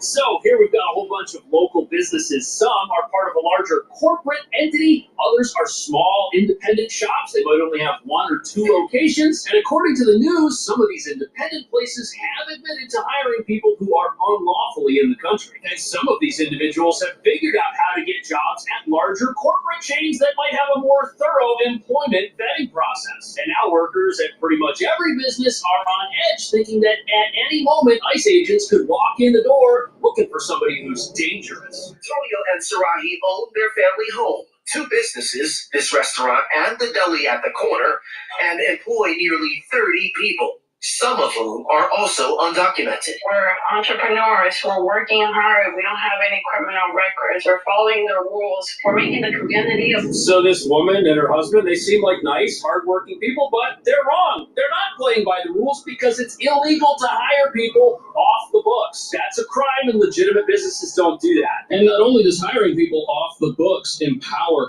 criminals, they're not making their community better, because anyone illegally working at their air-conditioned restaurant or convenience store has a job that a law-abiding resident of that community can't have. But before we get into how people might be able to illegally get jobs at a place like Amazon or Target, it's important to understand how any business illegally employing people hurts their community in ways many people don't even realize. Because companies who do this, they don't just take away legitimate jobs from legitimate legal residents of their community, they also deprive legitimate business owners of the opportunity to compete in a fair marketplace. Think about that. How do you open a legitimate restaurant or cafe next to one that's not playing by the rules and has lower labor costs than you do? Your prices are automatically going to be higher than theirs because you pay more for labor than they do. And in a tough economy, whoever's got the lowest prices, they're the ones who are going to win and everybody else is going to lose. And if people are working at a place in an off-the-books manner, they're not benefiting either. Sure, they might have a job, but it exists in the shadows, and these people don't benefit from any of the worker protections, which exist to stop predatory businesses from harming their workers in the first place. And living in a country where the laws that protect others don't apply to you is not the American dream. Instead, it just means that you're being taken advantage of. Worksite enforcement is coming back. No one hires an illegal alien out of goodness or hard. They're hard because they work from hard and pay less than other competition as U.S. citizen employees. But most importantly, where do we find most victims of trafficking? Worksites. They have to pay the cartels off. They force them in labor situations, overwork them, abuse them. You know, this is something that many people have never considered. The fact that when ICE reads a business, they find trafficking victims, that totally goes against the narrative that ICE is going into these places and pulling out people who wish they were there and are the happiest they've ever been. Especially when they're only going to businesses based on tips about ongoing criminal activity and the presence of dangerous individuals. They're not going to places where the only thing possibly going wrong are that otherwise law-abiding people are working illegally. And in New York especially, the signs of trafficking are everywhere. Literally, if you go to the bus terminal, a location where many asylum seekers and recent immigrants first arrive, you'll see signs warning people about this, which wouldn't be there if it wasn't a problem. And according to the Border Czar, when businesses do their hiring, they could be bringing people into their company who are trafficking victims, and they might not even know it. Yet that person's entire paycheck ends up getting turned over to the criminals who forced them to take that job in the first place. And where might these criminals find their victims? Well, this report says they're being located in the very shelters that New York City opens to keep people safe. Shelters which are infested with gang members because as a sanctuary city, we don't do background checks, and police are banned from patrolling these places, which just allows the criminals who are smuggling weapons inside to become the de facto law and order standard, doing whatever they want to whoever they want, and nobody can stop them. However, these gangs, they're not just getting people jobs at little mom-and-pop restaurants or convenience stores, they're also helping people get jobs at corporate entities that may have no idea they've just hired somebody illegally. Migrants being arrested repeatedly on the Mad Mile for retail theft. And once they were interviewed, they explained why. They were then being able to either buy or trade for Social Security numbers, cards, or American Permanent Residency cards.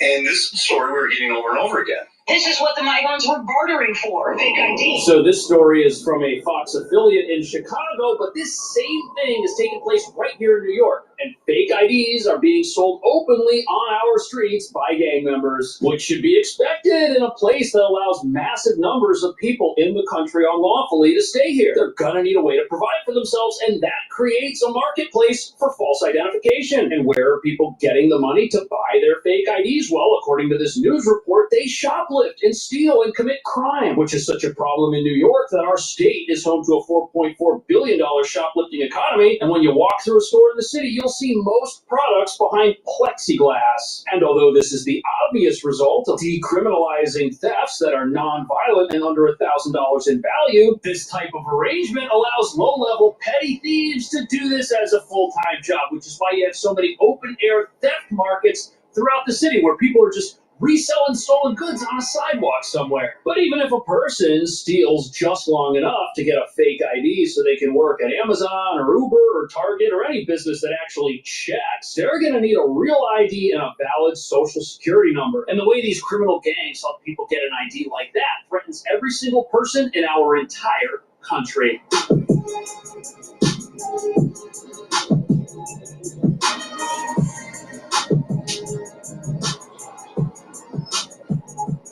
So it's one thing for a person who's in the country illegally to get a job. I'm gonna shift over to.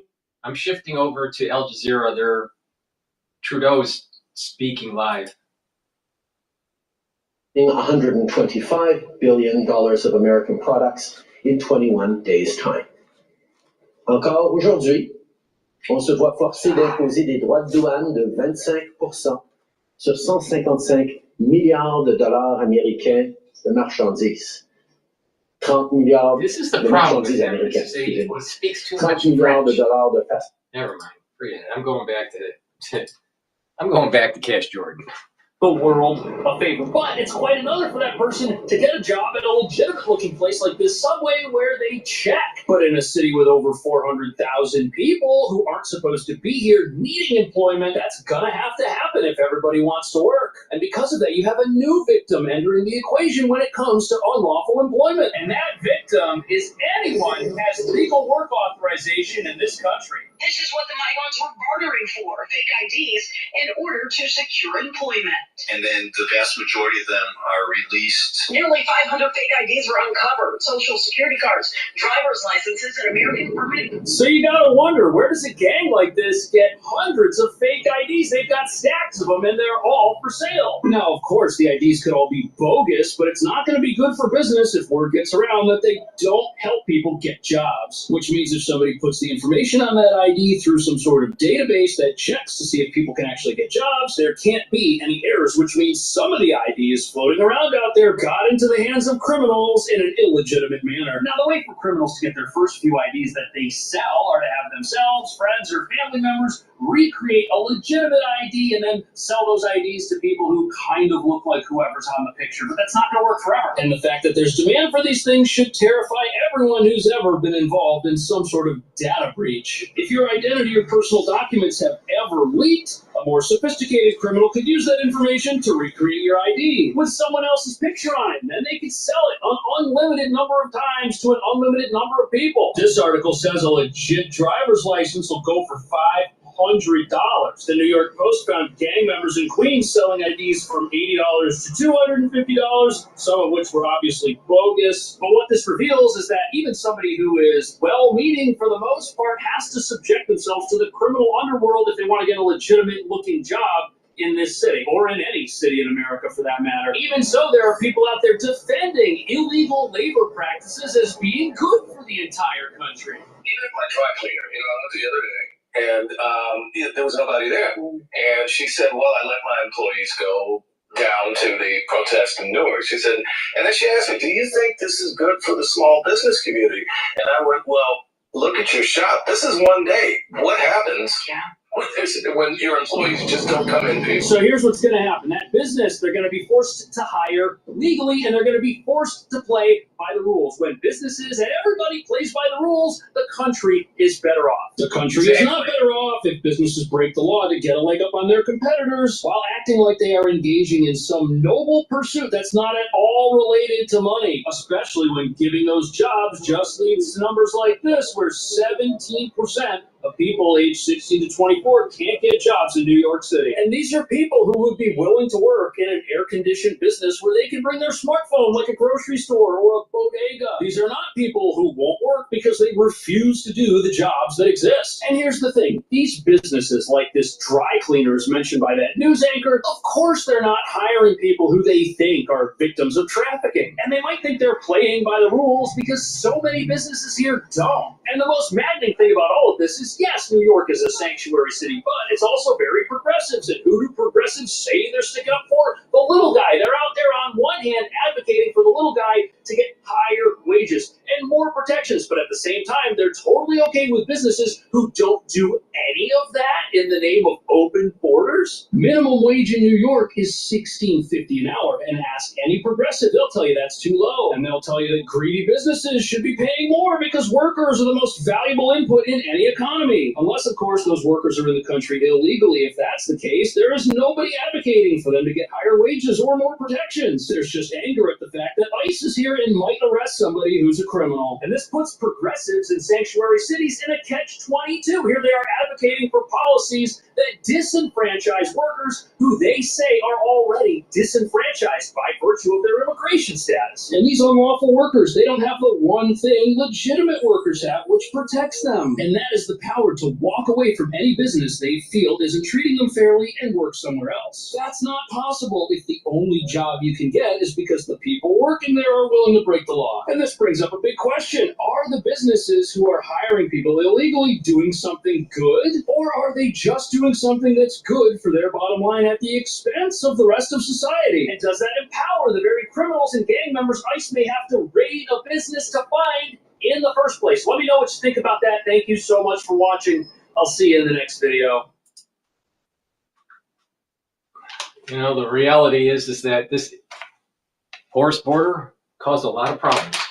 Please go to my store, the-studio-reykjavik.com, and get the lozenges and the drops. The drops are smaller than the lozenges, and you can get more drops in each bag. You get 100 drops in a bag. For the lozenges, you get 21, actually. I have it in 3 different flavors for the drops: blueberry, honey and lemon, and also in cherry. Very tasty. The flavors are great. The packaging is awesome. And the product is very, very high quality. It's made from structural nanosilver. And once you have that irritation during the allergy season or during the cold season, take it right away and mitigate the problem. You want to mitigate the problem right away, because if you let it fester, you got more issues that you got to contend with.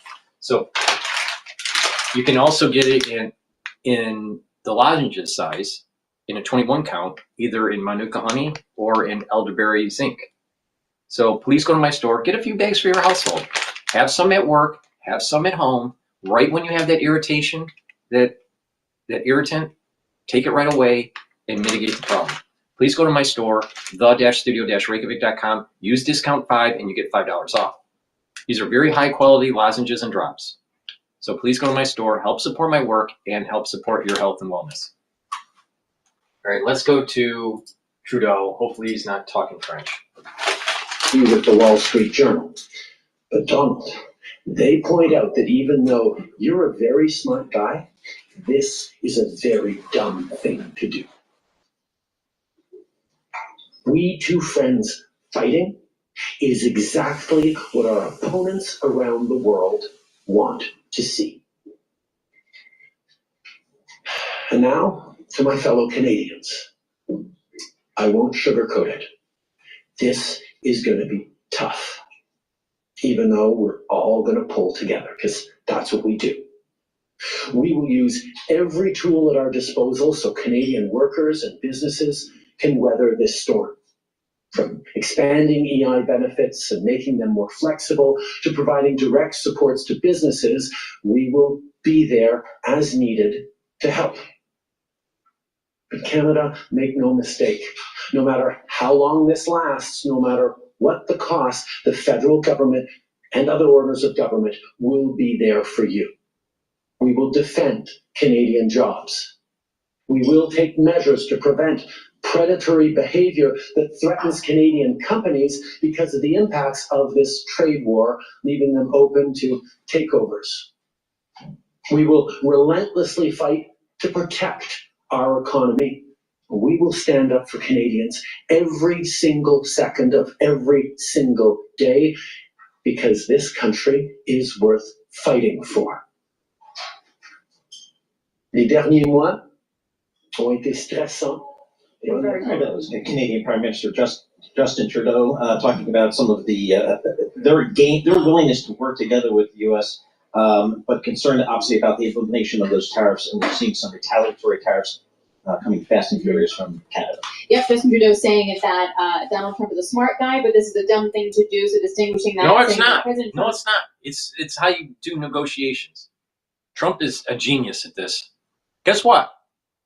Canada has got a lot more to lose than the United States. Will there be stress in the United States? Absolutely. But guess what? In the end, the American worker and the American economy will be better off.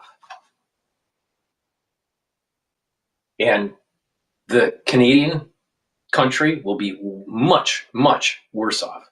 Why do you think that? Why is the Canadian economy and country where it's at right now? Because of the trade that has been going on for the last 35 years with NAFTA and its reincarnation with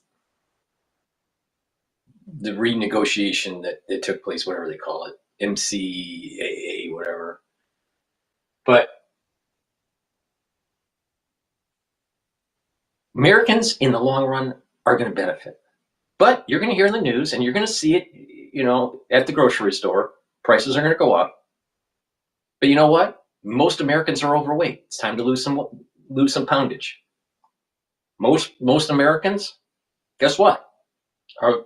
They're too worried about their vacation and they need to be a little bit more stoic. It's time. It's time. 35 years of pretending that our economy was really robust. But what was really happening is the middle class was being eroded. Hell with This is the way it's going to need to happen. To be practically speaking, his team, his Commerce Secretary and his trade representative hadn't really been confirmed until recently. But nonetheless, we've traveled a lot of ground in these 6 weeks. And I think the question a lot of the columns were asking this morning when I was going through the reaction is, near term, these tariffs are clearly a negative for growth. They will drive up prices and they will cause disruption to business. But the question is, how long will they stay on? Is it some kind of a negotiating stroke leverage tool?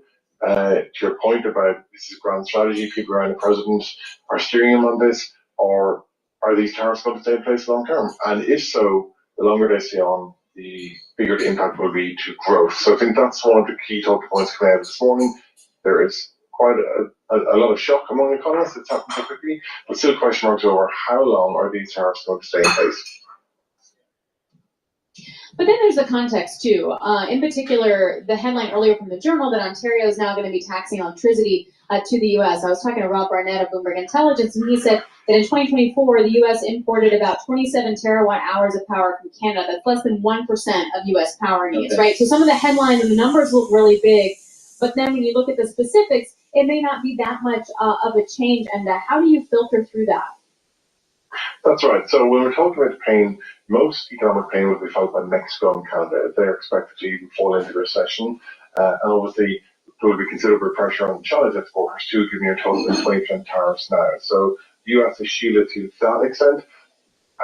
Nonetheless, though, there is a feeling that, and again, it goes back to the duration point, the longer these tariffs stay in place, then the more price pressures there will be in companies, the more pressure there will be to pass on those costs to consumers, from household goods right up to the industrial components. So there is an inflation component part of this.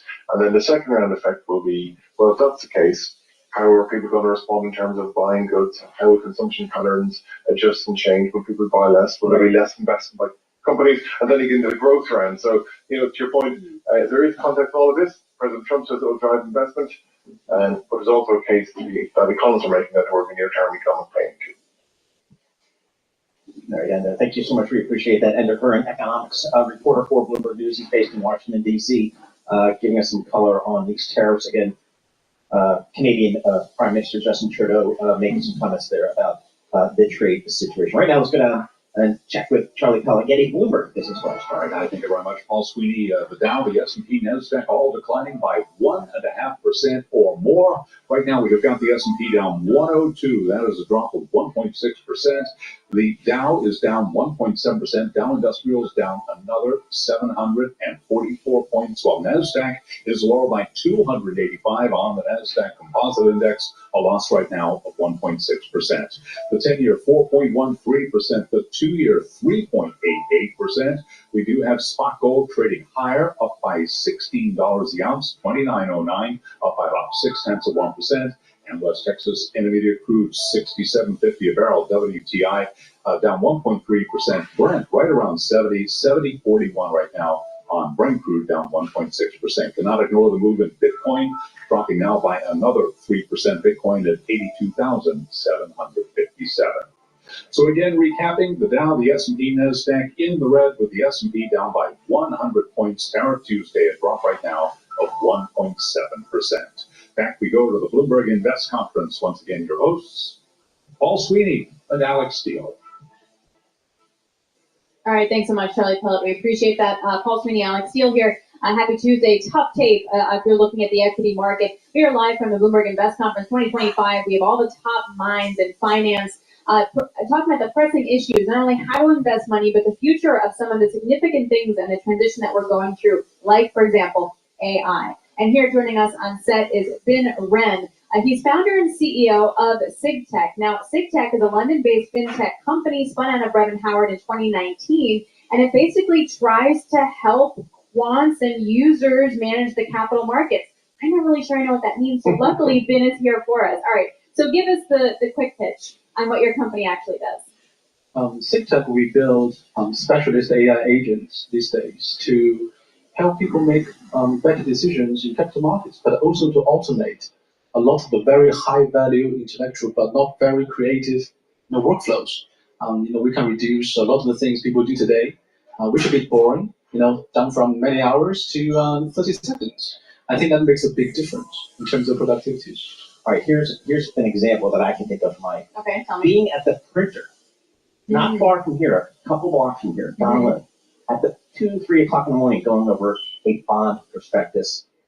That's probably something that AI can help with. So, how much are asset managers, generally speaking, how much are they using technology today? How computerized is it? How quantitative is it?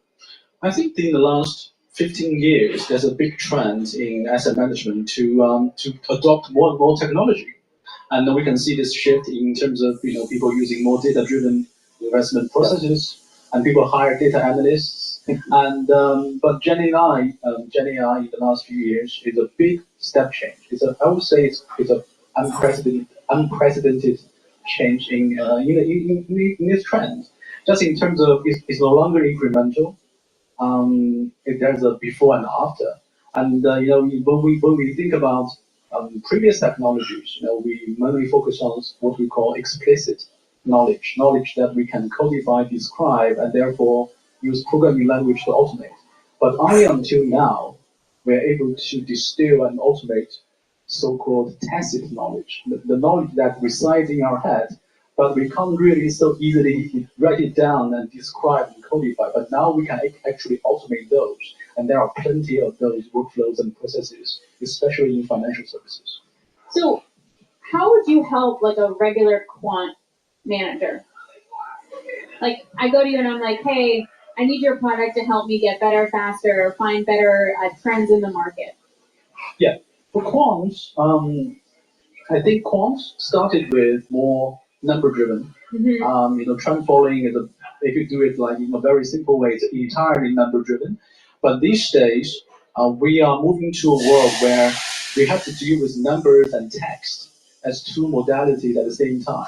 It's no longer just about technical analysis, but it's also about absorbing new information and turn non-numerical information into numerical information. And that's something that GenAI does really well. Because fundamentally, if you think about how it's trained, it has been trained on trillions of tokens of textual data. And a lot of things we used to do bespoke or proprietary fashion, these days we get out of box, such as sentiment analysis or extracting relevant information from very long pieces of text. These sort of things actually change how quants approach their daily jobs. Are the big Wall Street firms making these investments, or is it more the hedge fund community that is more receptive? Who are your customers typically? So these days, we mainly focus on buy side. Okay. But we also have very big clients in terms of like commercial banks, using our technology to completely change how they underwrite commercial loans. I think so. I wouldn't say it's a sell side or buy side or big firm or small firm. I don't think that's the main reason in terms of adoption. I would say the main reason is the leadership. When you approach something so unprecedented, it takes some time to build a consensus inside your organization about what's the strategy, what we do. But that may take 2 months, 3 months, and given how fast things change, after 3 months it's a different world. Yeah. Right. So it really takes some kind of conviction from a visionary leadership team to adopt this technology very confidently. Yeah. After 24 hours, it can be a different investing landscape. So what's the best partnership between AI and humans? 50-50? Is it AI 75% of the decision-making process, 25% for human? How do you think about that? Yeah. If I think about the knowledge work we do every day, I would describe them as most of them maybe not creative, but intellectual, right? Analyzing a lot of documents, picking out the right information. It's intellectual, but it's not creative. So in the future, humans should devote almost all the time to creative stuff, what makes us different. Whereas the boring intellectual stuff can be automated by AI agents. On the other hand, we are certainly seeing a big change in the user experience, the user interface, because up until this point, people approach Gen AI mainly through a chatbot. There's a chat box, you type into it, you get some response. It's very nice, and it's really started the era. But going forward, we are looking at a user interface that allow humans to essentially collaborate with a large number of AI agents who specialize in different things. So how does that user interface look like?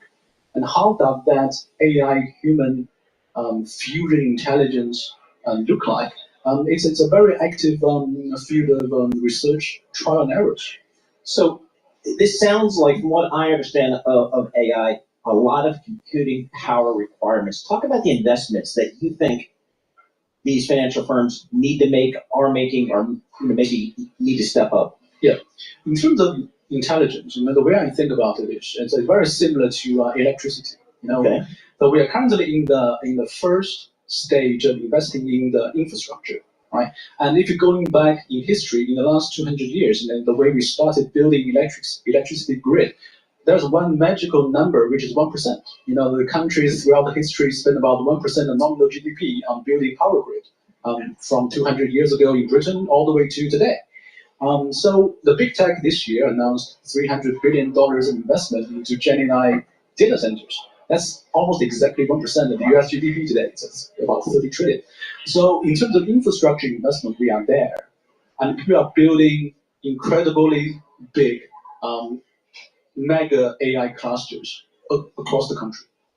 Now, but we are shifting toward the application layer, right? Because once you have electricity, it's not about the electricity per se, it's about what kind of appliances you can build powered by electricity. So we are moving into that stage too, where there are a lot of investment, both in terms of talent and capital, into building the right applications that can actually make a big difference to the knowledge workers in terms of productivity. So we are starting that phase. Last question here for us. I asked this of Mark Mahaney too. Is what's the biggest misconception? Please go to my store, the-studio-reykjavik.com. Get the magnesium and zinc to boost up your immune system. Take it every day. If you're not feeling well because of the cold season, take a double dose. Take one in the morning. Take the other dose in the evening. Drink it with filtered water because it's water soluble. Take vitamin C and magnesium to boost up your immune system and to improve your skin. Vitamin C should be taken every day. If you're not feeling well, take a double dose, drink it with filtered water. It'll boost up your immune system. This is a great stack. So take this every day and supercharge your immune system. and especially if you're not feeling well. Please go to my store, the-studio-reykjavik.com. It's a great stack. Use discount 5 and you get $5 off. All right, I want to go to Bondi here, talking about the DOJ. All right, this weekend, the Boston mayor epitomized exactly what is wrong with the woke left when it comes to crime. Now, on Saturday night, a man with a knife chased 2 individuals in a crowded Chick-fil-A in Boston and was fatally shot by an off-duty police officer who was witnessing the incident. According to the police commissioner, the officer identified himself, told the suspect to drop the weapon. When the suspect did not comply, the officer discharged that weapon to stop the threat.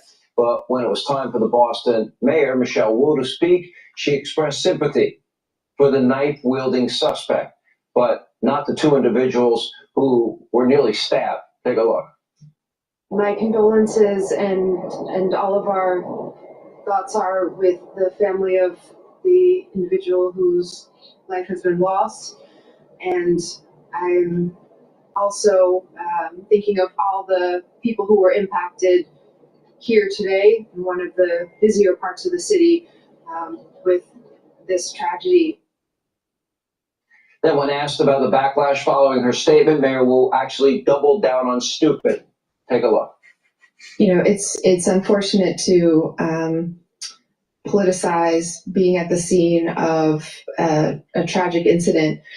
Our officers are in extremely difficult and dangerous situations every single day, keeping our residents safe. And I express condolences along with our police commissioner and district attorney, because every loss of life is a horrible tragedy. Now, despite this incident, President Trump is making major headway on crime all across the country. According to a report from the New York Times, Trump's tariff threats on Mexico is now forcing the Mexican government to crack down on organized crime, forcing cartels to shut down fentanyl production, and they are going into hiding. Meanwhile, U.S. Attorney General Pam Bondi continues investigating the Epstein files and attempting to get a hold of the files that were never handed over from the FBI Bureau in New York. The Attorney General, Pam Bondi, joins us now live on set. It's great to see you. Great to see you. Are you drowning yet? How many weeks in? Just a few. Just a few. Let me start with the Epstein case, because there was an expectation that this was going to be bigger. You had the same expectation. We all did. And the FBI handed over a couple hundred pages of documents. But, you know, Sean, I gave them a deadline of Friday at 8 a.m. to get us everything. And a source had told me where the documents were being kept, Southern District of New York, shock. So we got them all by, hopefully all of them, Friday at 8 a.m., thousands of pages of documents. I have the FBI going through them, and Cash is also, now that we have Cash here, it's a game changer, of course. And Cash is going to, Director Patel is going to get us a detailed report as to why the FBI withheld all of those documents. Okay, I want to be clear, because I think people got frustrated because they were expecting more.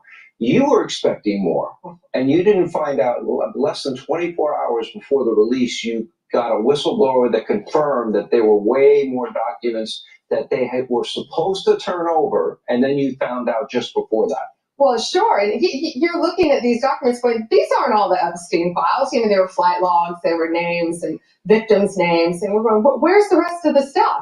And that's what the FBI had turned over to us.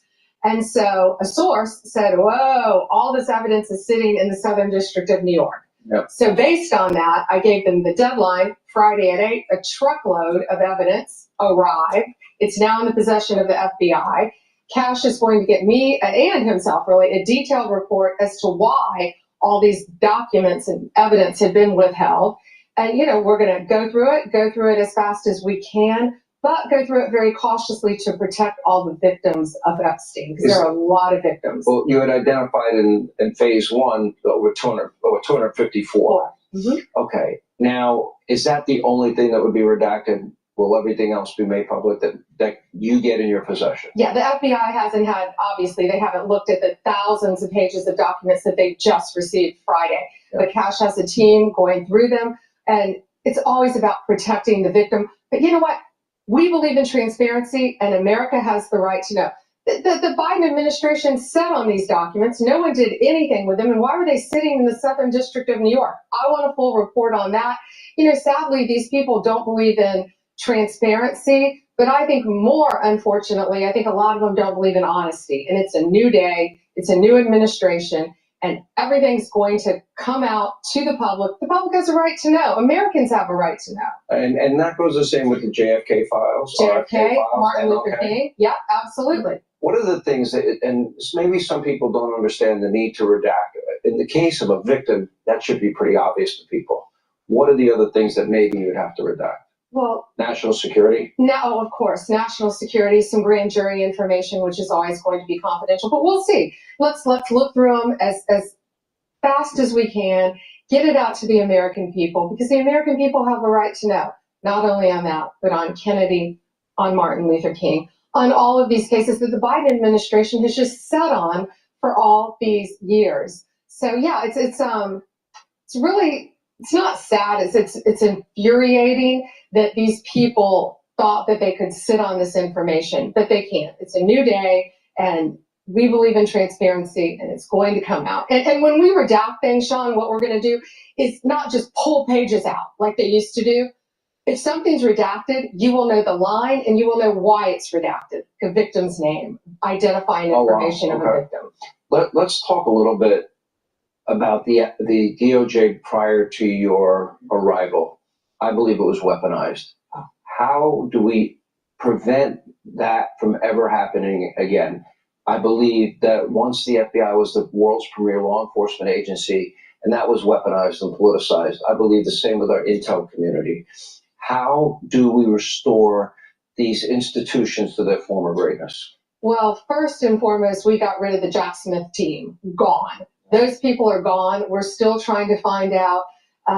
There are a lot of people in the FBI and also in the Department of Justice who despise Donald Trump, despise us, don't want to be there. We will find them because you have to believe in transparency. You have to believe in honesty. You have to do the right thing. And right now we're going to root them out. We will find them, and they will no longer be employed. But again, we're starting at every level of the Justice Department, Sean, and getting rid of the worst of the worst. But there are a lot more people that shouldn't be there, but there are a lot of good people who are out there now risking their lives every day making these cases. Today we made a huge case involving a Guatemalan, an illegal from Guatemala, one of the largest human trafficking rings in the country, 20,000 people being smuggled into this country from Guatemala. That arrest was made in California.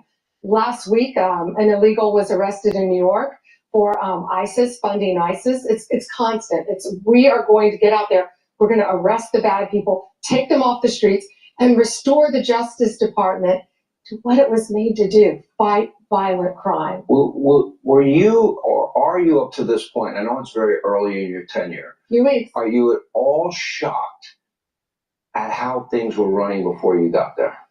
Shocked. Shocked. Never thought, Cash and I, Patel, talk about this all the time. We knew it was bad. We never knew how bad. And especially on the criminal side and on the people who are in there. Well, you've heard the story, of course. I went up, I was visiting the floors. I walked up to the 7th floor of the National Security, and I couldn't get in there because it's a skiff. Well, that's how it was secure. Yeah. But my detail managed to get me in there. They still had a picture of Joe Biden on the wall and Kamala Harris. That's how bad it was. So I personally took those off the wall. But that's the tip of the iceberg. What about when you talk about people in the DOJ that have an awful lot of power, and maybe what they did to Donald Trump is unprecedented. Evaluation of Mar-a-Lago, the double standard with the raid of Mar-a-Lago, the FISA abuse, Russia lie, a dirty misinformation dossier signed 3 times by a former FBI head, in that case, James Comey. Are these all on the table to get to the bottom of over time? Everything's on the table, Sean. We're going to look at everything. And as I said, the Jack Smith team, gone. That was low-hanging fruit, really. Get rid of them. Get rid of the people that raided the president's home. We look into what they did? Everything's being looked into. Everything. And right now, we are hiring great lawyers, great people around us who we can trust. Right now, the numbers are very small. But now that we have cash in, it's made it a lot easier at the FBI. But he's dealing with what we're dealing with. You know, the great men and women of DEA, ATF, the U.S. Marshals, we're all working together to fight violent crime. And it's a shame that a few people have given them such a bad name, as well as the Department of Justice. It sounds daunting. It sounds like a massive list. It doesn't sound like you're going to be sleeping a lot in the next 4 years. None of us will, but it's worth it. It's worth it to fight for the American people and to keep America safe. Amen. Pam, thank you for coming in. Good to see you. Thank you. Too.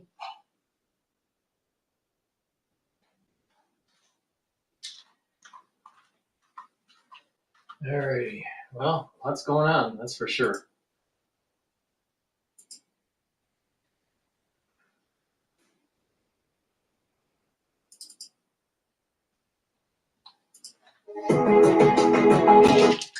Please go to my store, the-studio-reykjavik.com. Hopefully we'll be able to see some France 24 here, depending on what they're going to be playing. But as we're waiting, get the vitamin D3. This helps to absorb calcium, and it is a gene expression cofactor. So it's going to help with your cells expressing certain genes. It also helps to get rid of cells that need to go into apoptosis.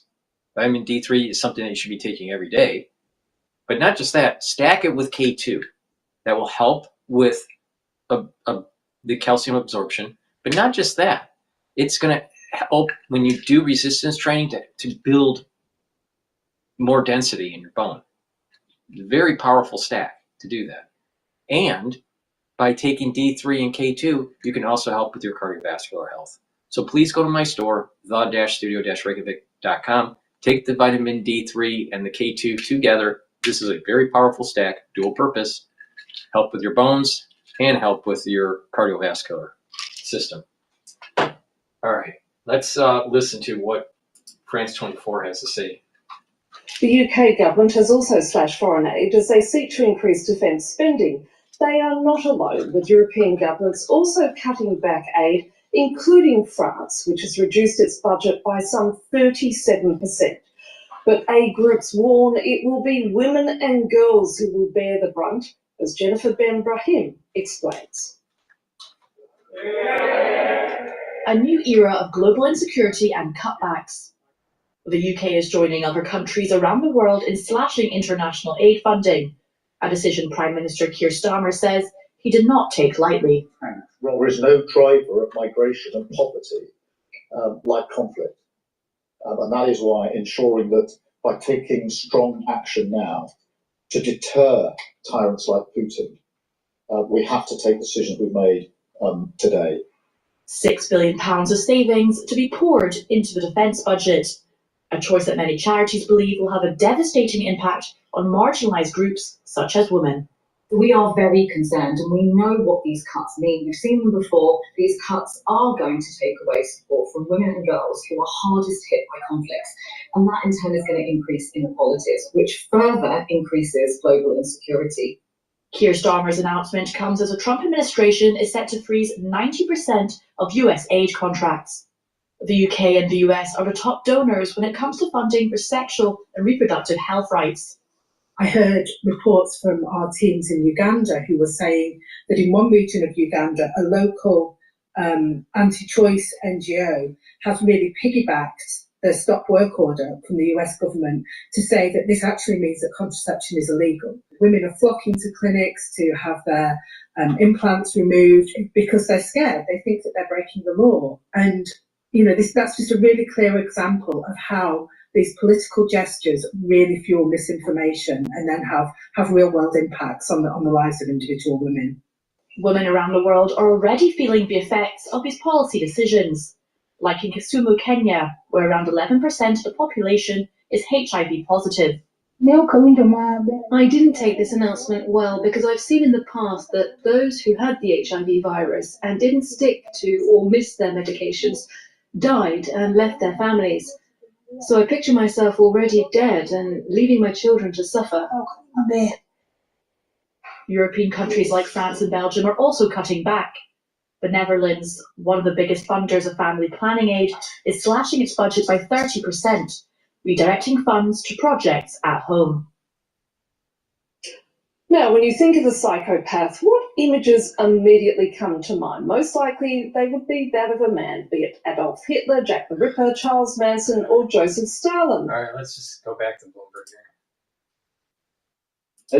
There's always going to be a negotiation, but the response that we have seen from Ottawa and Mexico City today suggests that those negotiations aren't going to be taking place right away. This is going to need some time to cook. So I think what you're going to see tonight in this joint address to Congress is you're going to see President Trump double down on this idea of tariffs, an idea of bringing back manufacturing jobs to the United States. His True Social posts about farmers growing stuff in the United States to sell in the United States. That's the message that you're going to hear tonight.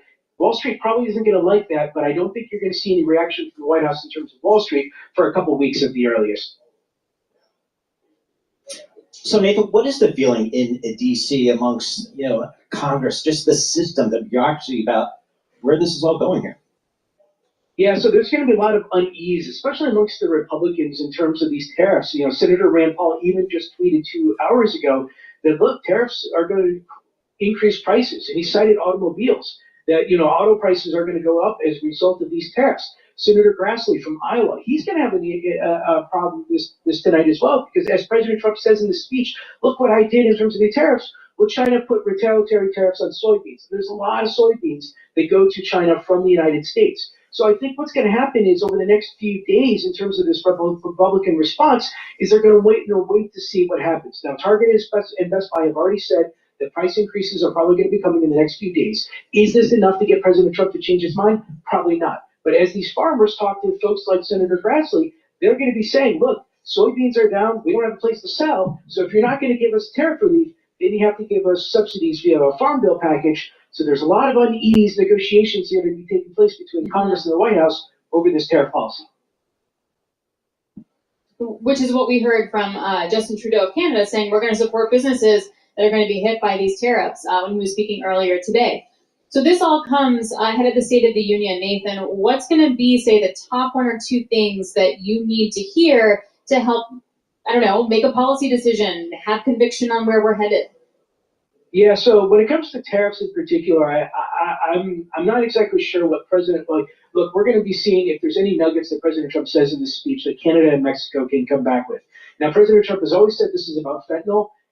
I'm not exactly sure if I believe that. The reason being is that, the Canada-Mexico agreement from 1 month ago, 10,000 troops on the border and so forth, Prime Minister Trudeau even just said this morning that, they've done that. What I need to see from President Trump is this idea of, is there any way we could scale down the Canada-Mexico tariffs? Because if you remember over the weekend, Howard Lutnick was saying that potentially there's some flexibility here. And so I'm looking to see if there's any additional statements that he says that Mexico and Canada can do. But I also remind folks that on April 2nd, we have reciprocal tariffs. So if President Trump double downs and says, look, reciprocal tariffs are coming, I don't think you're going to see much of the way of this trade war ending anytime soon. The other thing that I think investors should pay attention to tonight is this tax reform debate. Because President Trump has said certain things like, look, I want to make these $4.5 trillion in tax cuts permanent, but at the same time, I don't want to touch Medicaid spending. So I want to see direction from President Trump towards Congress, and specifically those House Republicans, to see if he's going to put any leverage on them to support his goals there. So what is the status of the tax package and the various economic packages? Because a lot of folks, Nathan, are telling me this is when the rubber is going to hit the road in terms of Democratic responses. Yeah, so, in terms of this tax package, where we are is the House passed their budget resolution last week. Now, this wasn't a bill, this wasn't legislation, this was essentially a blueprint. And so what they said is, here, go forth, and this gave instructions to 8 House committees to go forth and look for $2 trillion worth of $2 trillion worth of deficit reductions to offset the $4.5 trillion in the tax cuts are going to cost. Now, there's economic growth, there's tariff money, and all of it should come approximately close. The challenge is that even though the House says that they want to get something done in April, if not May, the challenge is how are you going to pay for this, and how are you going to get the entire caucus on green? Because if you cut Medicaid, you've already lost several constituencies. If you increase the deficit, you lost others. So, Speaker Johnson has this really tricky situation of trying to get everybody on the same page. What we're telling our clients is, look, there's no deadline here that's going to force the House Republicans to come up with a solution until the end of the year. So they have all this year to figure it out. So we don't think this is going to happen until the fourth quarter. We do think a package will eventually come together. We do think we'll, extend these Trump-era tax cuts, but we don't think it's going to change the Inflation Reduction Act all that much. We probably don't think it's going to change Medicaid all that much. But again, it's hard to come up with specifics because they have the rest of the year to figure it out. It's just not going to happen in the time frame that they're currently saying it's going to. Right, and that therein lies the issue for the market. So the stuff that's negatively impacting the markets, like tariffs, Trump can do on his own and have an immediate effect. But the stuff you're talking about, like tax cuts that can have a stimulative effect on the markets, can't be just done by President Trump. Has to be done by Congress. So the longer that gap is, you have to wonder if it's going to be harder for the markets to digest. Yeah, absolutely. So if you think about 2025 and think about catalysts, key things that are happening, right now we're going through the trade war. The trade war is probably the most important thing that's to the markets at this point, because look, we're seeing it in real time. We're seeing companies saying prices are going to go up. We are seeing the peso and the Canadian dollar go down. But then if you get longer term, we have government shutdown coming up March 14th. Very little impact on markets. In fact, every single time this happens, we put out notes essentially saying there's no market impact from the government shutdown. Next after that, you have the debt ceiling. This is probably June, July. Obviously, if you're in the fixed income side, you care very much about the debt ceiling. We think there's an 80% chance the debt ceiling is resolved with. So we, again, don't think a lot of headline risk. We don't think there's really all that much to be concerned about. But then the next one is this tax reform debate. That takes place towards the end of this year. So this tariff argument in terms of market angst, this is going to continue throughout the year because ultimately it's President Trump's decision on when and if this trade war ends. And so there's a lot of uncertainties that are coming out from Washington right now. All right, Nathan Dean, thank you so much. We appreciate that. Nathan Dean, a Bloomberg I don't Intelligence. think Trump is going to back down until there's reciprocal trade. I don't think he's going to back down at all. He's got nothing to lose. Please go to my store, the-studio-reykjavik.com. Get the multivitamin. This is a very easy to digest multivitamin.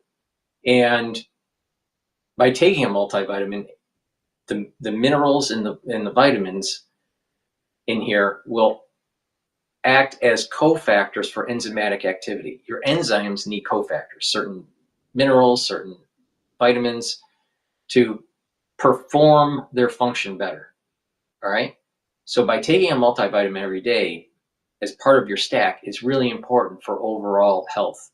So please go to my store, take this multivitamin as a baseline. Also couple it with the probiotic that I have, either the powdered version or the VeggieCap version. But that's a great stack for you to start on this journey of getting healthy. But if you've been listening to what I've been saying over and over again through this transmission and in other videos, it's about stacking and targeting certain systems to slow down the aging process, boost up your immune system. And by doing that, you're going to have longevity and vitality. So please go to my store, the-studio-reykjavik.com, and get the multivitamin. Another great product that I have is NAC. NAC is a supplement that I added to my stack to boost up my glutathione levels. That will help soak up free radicals. NAC also helps to detoxify your liver and your kidney, especially if you take acetaminophen. And NAC helps with calming your nervous system. It reduces anxiety. And by doing that, you're going more into a parasympathetic zone, which is important for your overall health. And NAC helps with lung health, to improve your lung health. So please go to my store, the-studio-reykjavik.com, get NAC and help with your glutathione levels, detoxify your liver and kidney, help with the health of your lungs, and to reduce anxiety. Now, let's go back to Bloomberg here. Hey, Mike, when do you expect to see some of this, either inflation pressures or slowdown in the economy? When do you expect that to kind of be seen in the numbers? We're seeing some of it already, Paul, because, of course, there was a big surge in imports of material goods for factories in January as people tried to get ahead of the tariffs. and that should show up in inventories as well. But I don't think we're going to see, say, impacts from the tariffs for another couple of months, because it takes a while for all of that to get into the price chain. And then the question for the Fed, the important question is, are there second round effects? Do employees start to ask for more money? Do companies start to raise prices because they're paying more? So it's going to take a while for that. What we might see sooner, and this is not going to happen on Friday with this jobs report, but we might see sooner job layoffs from DOJ that then extend beyond federal employees, because there's less money being spent because there are no federal employees to spend it. Mike, before we let you go, you teased John Williams' interview later on today at Bloomberg Invest. What's going to be your follow-up to the tariff Fed cutting question? Because you got to have one. You got to have 3 follow-ups. I got to have 3 follow-ups. I got to have more than that. I mean, obviously, we ask his reaction, but then what is his view of the 2018 Fed strategy? Because the idea that you look through the tariffs and cut rates if you need to is based on the idea that this is a one-time increase in the price level, but not ongoing inflation. Well, that was true in 2018, but would it be true this year? Because Trump is talking about more tariffs next week and more tariffs at the beginning of April. And so you could see this rolling impact on inflation that the Fed would have to respond to. So we'll ask him about that. And he knows, I'm sure, everything we're going to ask him about the tariff. Yeah, that's coming. Yeah. Yep. Well, and then to that point, Harvey Schwartz of Carlyle was saying something similar, that if it's just a tariff, it's a one-off, it's trade wars, that's when we get into a higher inflationary environment. Mike McKee, thank you very much. Looking forward to that panel later on today. Bloomberg International Economic and Policy Correspondent Michael McKee. Quite a day here. For our listeners in the U.S., here's a reminder for you. It's an important one. You can listen to us via satellite radio on Sirius XM channel 121. Access the world's only global audio business network, coast to coast, 24 hours a day. Bloomberg Radio on Sirius XM channel 121 is presented by Oracle. Stay tuned for the latest market news and industry research. Balance of Power is next after this global news update. And I should point out here, we are off the lows of the session around 11:30. It looked like markets kind of bottomed out and are now trying to grind their way a little bit higher. We're now down only 1.3%. But considering that we were starting to get a little nervous there with the S&P and its 200-day moving average, that nonetheless is significant, but it's still a tough tape out there. So good luck trading, everyone. This is Bloomberg. Please go to my store, the-studio-reykjavik.com. I have Clarity Factor now in stock. It was out of stock since December. So get a couple bottles of Clarity Factor. This helps for you to focus at work or at school or just overall health. Most people would take just 1 dose a day. Some people that do a lot of cognitive function should take it about twice a day. Take 1 in the morning and maybe 1 in mid-afternoon is probably the best way to do it. But this will help you to focus. This will also help you to just get those neurons firing.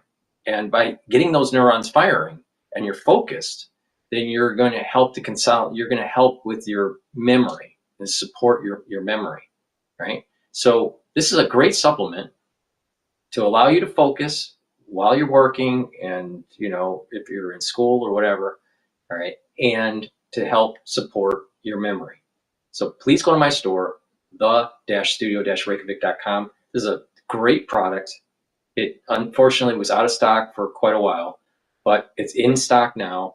And this Clarity Factor is way better than anything that Alex Jones is selling. So please go to my store, the-studio-reykjavik.com. Get the Clarity Factor. Take it every day.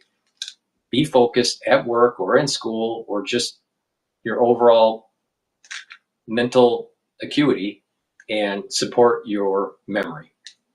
Please go to my store and get the Clarity Factor. Use discount 5 and you get $5 off. Please go to my store, the-studio-reykjavik.com.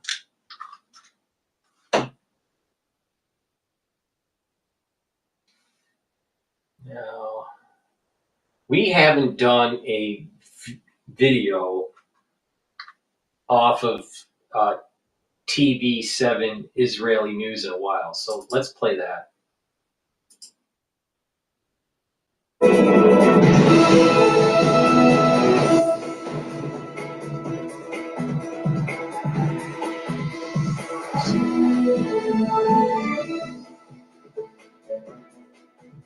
Shalom from Jerusalem. This is TV7's Israel at War update. And as we're set to deliberate the latest developments, particularly vis-a-vis the Gaza Strip, Syria, Lebanon, the Islamic Republic of Iran, and more, it's always important to remember that 515 days ago, the Islamist Hamas and its terror affiliates in the Gaza Strip committed the atrocities of October 7th that initially sparked the war, and 515 days later, we're still at the height of tensions, sporadic escalations in different sectors, and we are also on the verge of potentially an explosion, so to speak, vis-a-vis the Gaza Strip. On that and more, let's now turn to northern Israel, where we're joined by Colonel in Reserve Dr. Anan Wehebe. Anan is a senior fellow at the Institute for Counterterrorism at Reichman University, as well as a lecturer at Haifa University. It's good to see you, Colonel. I'd like to immediately ask you to give us some insights with regard to the Gaza Strip. Defense Minister Israel Katz highlighted that unless hostages are released, the gates of Gaza will shut, as he put it, and the gates of hell will open. Very strong words coming in the direction of the Gaza Strip. Yes, it seems like Hamas do understand that the new stage here with the new president and the new administration and Witkoff that is coming here to the Middle East is here. Something is changing. The voices from Israel, the voices from inside Gaza Strip are different. Mohammed Anwar knows that he cannot just conduct the same strategy that he had started before. Here, the new Israeli conditions are held very well in the Palestinian Authority as well in the Hamas warriors on the ground. They knew that explosion might come again and Israel might resume the war if the negotiation will fall. And here is the last card maybe that Hamas is trying to handle right now to continue to the second stage.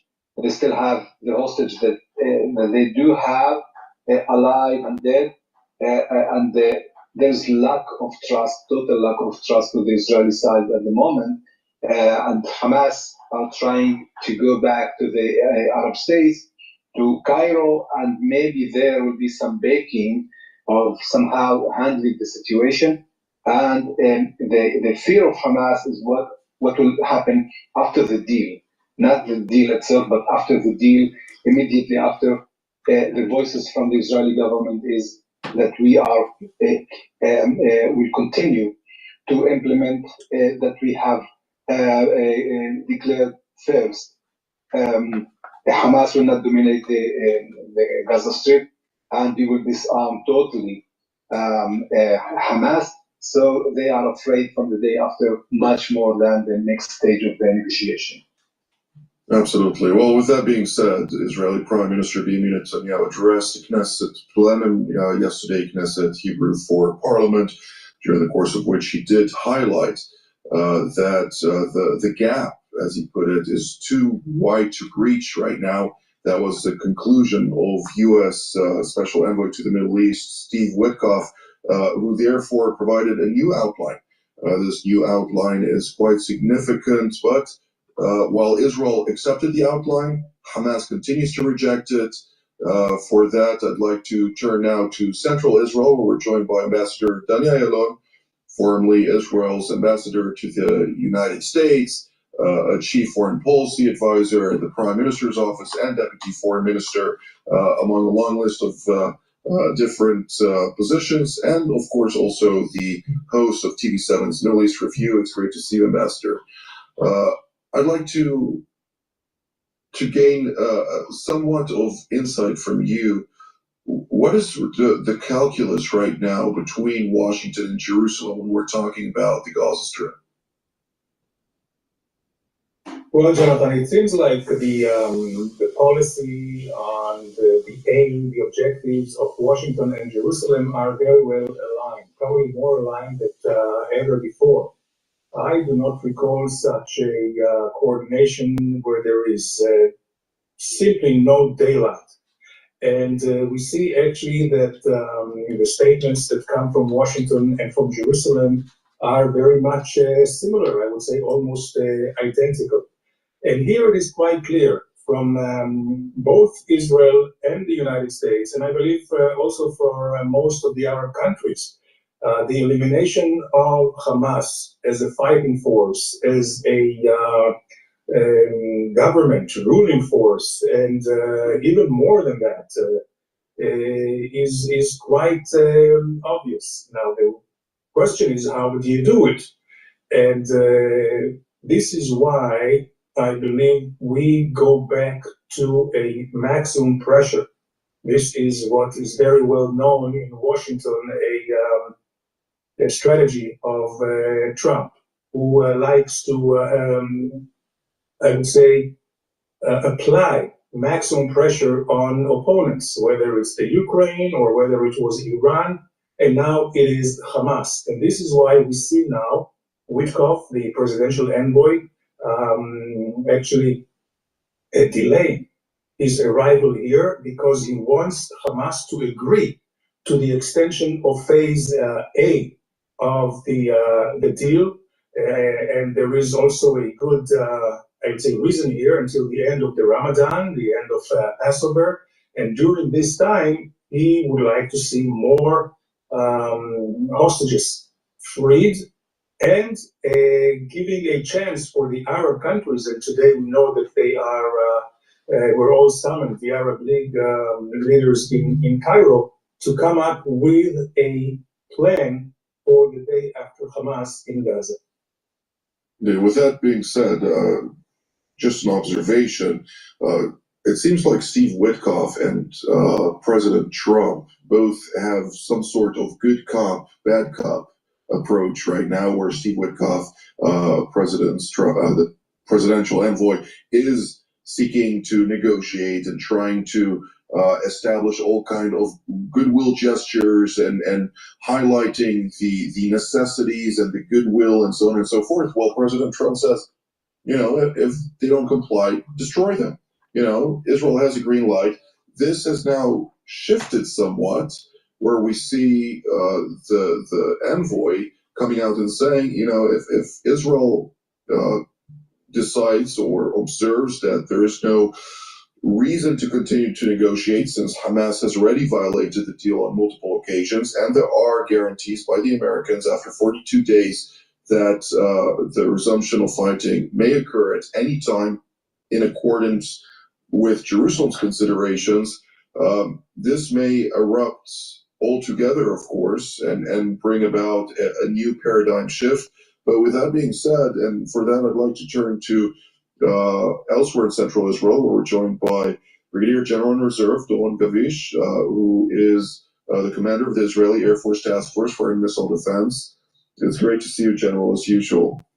I'd like to immediately ask you, the Houthis are coming out and saying, we will start firing into Israel again. We're starting to prepare for new surprises, as they put it.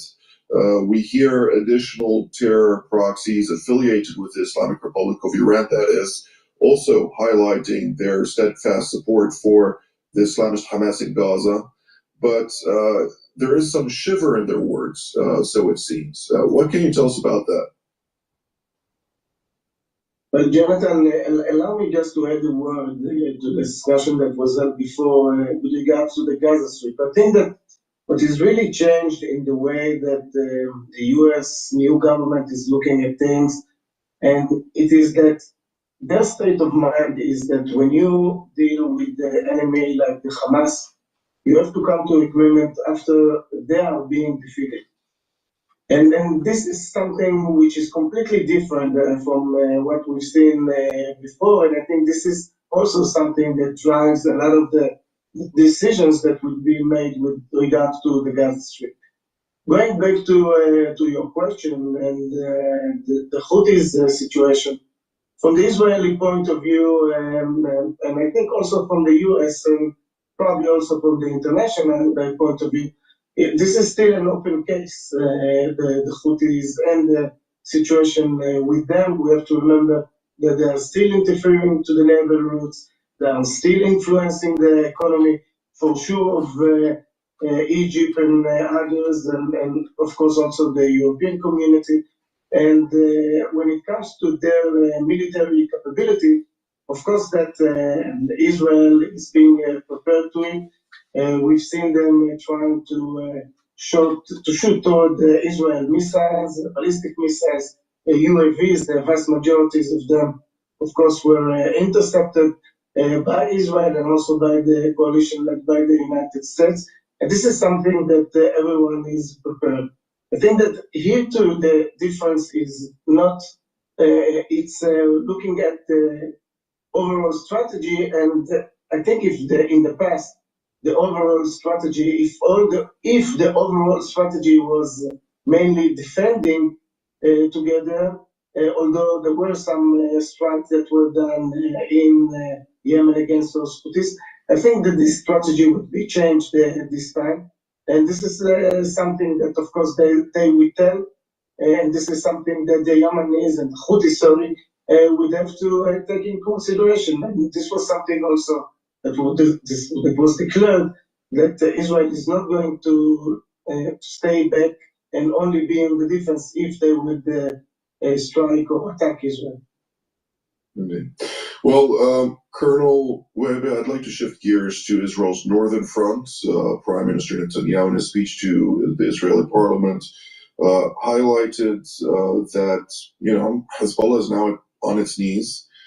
Syria is pretty much on its knees as well, so to speak, even though this fluid situation and the attempts by Al-Qaeda to take over Damascus are still ongoing. But from your lens, looking at the two theaters, how do you see the latest developments converge with Israel's national security interests? Yeah, of course, I do agree that there is a really connection and influence between the two terrains. Everything is related here. Gaza, when the war started first in Gaza and then later on in the northern front, it stopped actually the normalization process with the Arab Gulf states and other moderate states to bring a new reality in the Middle East and to continue these Abraham Accords. Everybody is waiting to presume once again this peace track. Now, the crisis in Gaza has to be solved. Will it be solved by maximum pressure and the next stage, or maybe another deal rather than the hostage deal, other deal of evacuation, etc.? This will influence as well the stability in the northern front. Syria right now, the very big thing that happened in Syria is the collapse of the regime, of the Assad regime. And then, in my understanding, the current regime is only a new regime, a new government, one type of a Sunni Islamist religious government that the rest of the Syrians are not accepting, are not giving legitimacy. And I've told before that without the internal legitimacy of any government in Syria, they will not gain the external legitimacy as well. So everything is related, and still there is a hidden confrontation between the two axes. The Shia axe that has lost actually a lot of what he has gained before over the region, and he is still preparing for continued confrontation in different ways right now in Iraq in order to influence in his way, in hidden ways, Syria and Lebanon again to support his allies. And they have patience, they have time, they are planning to come and to act differently. There is a big open eye on that, from the Gulf states. Saudi Arabia is willing to rehabilitate the state of Syria, to interfere as well the Lebanese politics. You can see that Joseph Aoun, the new president of Lebanon, right now is will arranging a meeting with the MBS of Mohammed bin Salman. Saudi will play a very central role to continue stabilizing the region and to continue the peace process. This opens a lot of questions. What will be the relationship between Israel and Damascus? At the moment, the future picture that we are watching is that Syria will be decentralized for at least 4 different areas. We will continue to see the Russians on the coast with the Alawites. The current administration is opening a big door for the Russians to play a stabilizing role in Syria. We will continue to see the Kurds with their territory to the east of the river, as well as Turkey in the north. And in the south, there is the Druze and Dar'a people that are likely much more to be the southern area, somehow a kind of autonomy, or at least they will deal with their local interests together with Jordan and with Israel. The picture in Syria is still far from stabilizing a new government and starting a new starting point in the Syrian politics. Well, a very interesting point is the fact that Israel has struck once again. Let me just plug 2 products here before we continue. Please go to my store, the-studio-reykjavik.com, and get the structural nano silver toothpaste that I have. This has no fluoride. It's a very high quality toothpaste, whitens your teeth, freshens your breath, helps with the gum line, reduces inflammation, and by improving your oral hygiene, you're reducing the chances of cardiovascular disease and valvular disease. Really important. So please go to my store, the-studio-reykjavik.com, get this structural nano silver toothpaste, use discount 5, and you get $5 off. Get a few tubes of the toothpaste. Very high quality. Another very high quality item that I have on my website is the collagen peptides. The amino acid profile is shown on the screen here. You can take a look at the label on my website. Collagen is a dual purpose product. It'll help with your bones. It'll help with your joints. It will help with your skin and your hair and your nails.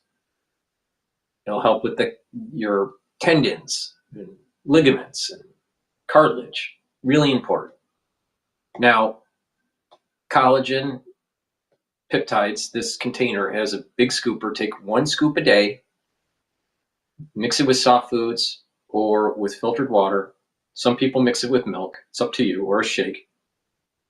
But take it every day and do resistance training, and it's going to help with your joints and help with your bone health. Now, if you're taking it for skincare, also take vitamin C and drink it with 64 ounces of filtered water. The vitamin C and the collagen will cross-link and help with your dermal layer.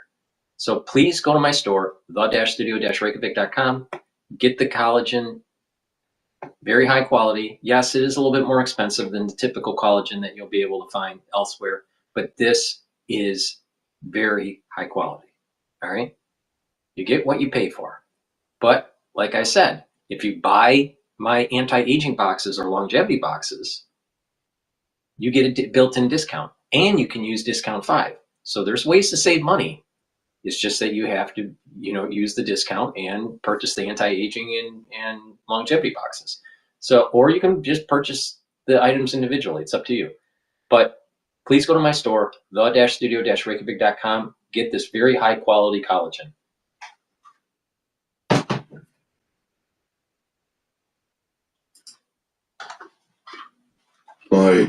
Various weapons caches in Syria that belonged to the previous regime of the Assad regime. And while the Hayat Tahrir al-Sham is trying to portray itself as a democratic, reformed, or some sort of West-loving entity. It's ironic that they return to immediately speak with the Russians, with the Chinese, with anybody but the United States, which is not yet coming and providing its assertion, and more so. The one country that struck Syria more times than Israel in the last couple of months is the United States of America, striking over a dozen times in particularly the Idlib governorate, where Hayat Tahrir al-Sham under Abu Muhammad al-Julani used to rule and still rules with a firm fist, committing massacres against Christians, against Druze, against other minorities, and forcing those children and communities to be indoctrinated by Salafist Islam, something that, of course, other areas in Syria are closely observing and realize. These are not actual Syrians. This is Al-Qaeda for all intents and purposes. And the ones that were targeted by the United States happen to be the allies of the current regime in Damascus. So it's quite ironic to see those various developments. Ambassador Ayalon, what can you clarify to us that we should understand from an American perspective, since I doubt a New Yorker as a president would ever accept Al-Qaeda to rule any country, let alone control Damascus? Remembering very, very, I would say, we discussed the 9th of 9/11. But it was very well said, Jonathan, that actually the United States is the only original global power that did not buy into this new face that al-Julani is trying to put on this terror organization, which is now ruling de facto Syria. Because what he's saying, and indeed what Israel is saying as well, is that it's not enough to just have a charm offensive. It's not a matter of statements, it's a matter of deeds and policies on the ground. And at this point, we do not see that he is really reaching out to all the sections of the societies in Syria, namely the Kurds, the Druze, and even the Alawites for that matter. So from Israel's point of view, it is very important to not leave anything for chance. And this is why we are taking out all the caches and the stockpiles that were left by the regime of Assad, because we cannot afford having them fall into the hands of al-Julani and being used not just against Israel, but also against the own population of Syria. So in that respect, we see a totally new strategy by an approach, national security approach by Israel after the 7th of October, whereby we are not waiting. We are not just looking idly at our foes and enemies getting stronger, but we are nipping the threat in the bud. And about Syria, really, we have to wait and see. I see only two, let's say, extreme possibilities. Either Syria will be glued together under a central regime, or they will be separated by different areas, whether it's the Druze, the Kurds, the Alawites, and the Sunnis. Absolutely. General Kavish, if you'd like to touch on this very briefly, I'd like actually for you to focus. I had someone put something in the text message for YouTube. I'm live streaming on Rumble, YouTube, on my website, and on X Spaces. It's collagen peptides. Someone said collagen pesticides. No, peptides. Listen, all right? High quality collagen peptides.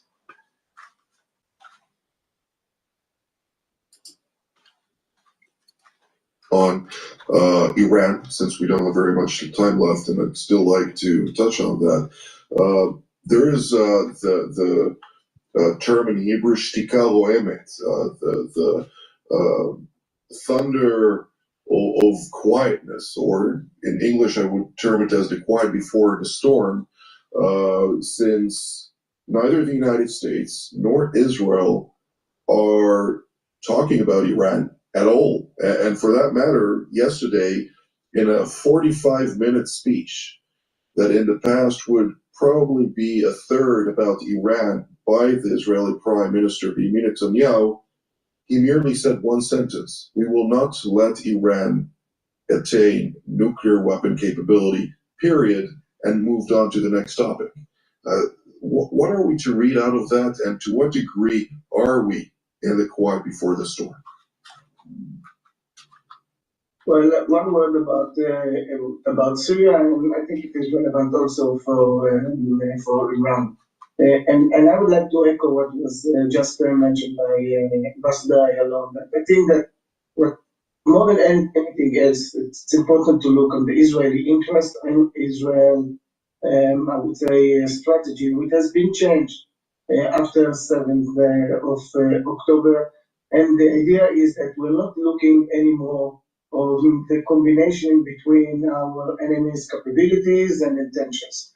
Once there are capabilities that are endangering Israel, this is something that has to be limited. And there are all kinds of ways in Syria. Of course, the idea is still not to allow that weapons that could be aimed toward Israel would be in the hands of the Syrian regime, and this is what we've seen yesterday. And of course, the Israeli interest, at least in the south part of Syria, close to the Israeli border, and the relations with the Druze in Syria, which are very important from Israel perspective. Going back to your original question, I don't think that something changed along the years. This was something that was continuously said by Israel. We are not going to allow that a weapon of mass destruction will be in the hands of our enemies. I think that with regard to Iran, there is a strong statement that was said by the Trump administration and by Trump itself. We see already that there are some sanctions that are being put on the table. So Israel always said that all the options are on the table. We prefer that Iran will do it by themselves over the maybe what is being put on them by the United States and maybe the international community. But the options are always on the table. We said it for a long time. I don't think that Israel's strategy overall toward Iran changed from this point of view. Thank you, General. We have 2 minutes for all of you, so please don't take seconds from the next one. What should we focus on in the next 24 hours from your perspective? 24, 48, 72. What should our viewers look for in this immediate time span? In one sentence, Colonel Webe, we'll start with you. In one sentence, I would say that the complexity now is hitting Syria. This will be the place of all confrontations of the region. And I think this is coming together with that Israel is returning to its proactive military doctrine again, in order to dominate, first of all, the areas and serving its national interests, and together with that is coming with a new hegemony. Israel can be conducting a very central regional role and to continue ahead the peace process. That is one long sentence. It's a run-on sentence. Israel will be accepted as a strong and firm democracy, and contributing also to the stability and the economy of the region. Thank you, Colonel. Ambassador Ayalon, a shorter sentence, if I may. Yeah, I would like all eyes should be on Cairo to see if there are any decisions made operationally from the Arab League. And when it comes to Gaza, we must see if the Hamas is relenting in any way or we may see more steps taken, like stopping humanitarian aid and even stronger steps. Thank you, Ambassador General. I would focus from a military point of view, reminding us that all the 7 different sectors are still there, and Israel have to be on the watch. And if I'm talking about Israeli military, we have to remember that in a days from now, Israel would have a new chief of staff, and this would bring with it also some, I believe, some new strategies from the Israeli military. Absolutely. Wow, that is an understatement. Well, this is all the time that we have for today. I'd like to thank Colonel Wehebe. Please go to my store, the-studio-reykjavik.com. Get this structural nano silver gel. It's a dual purpose product. You can use it as a skincare. You can use it on your skin after you shave. Guys, if you shave your face, use it on your face. Women, you shave your legs, use it on your legs. It helps to reduce razor burn. It'll help to heal a cut, an abrasion, or a minor burn much quicker. And if someone is not feeling well around you, guess what? Put this on your hands, around your eyes, around your nose, around your ears.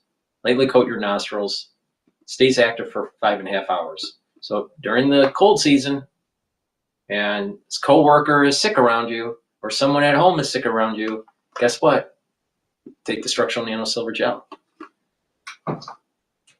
Myotrol, extremely important to take, especially when you get older. Once you hit about age 40, you start to lose muscle mass, and it's harder for you to build muscle. Myotrol helps with gene expression to build muscle and to maintain muscle and to help with mitochondrial health, so you have the energy to build and maintain that muscle. So take Myotrol, do weight training to build muscle and strength. Please go to my store, the-studio-reykjavik.com. Get Myotrol. Myotrol has the flavonoids, lignans, and polyphenols that will help for the gene expression that you need to build muscle. But you have to do weight training. You have to do some weightlifting. So please go to my store, the-studio-reykjavik.com. Get the Myotrol. If you're 40 years of age or older, you need this supplement. Now, if you're an athlete, taking Myotrol is going to help you build strength in your sport. So please take the Myotrol if you're an athlete, young or older. But especially if you're older, you need this because you need the right gene expression to take place so you can build muscle and maintain muscle. Let's go to Bloomberg, balance of power.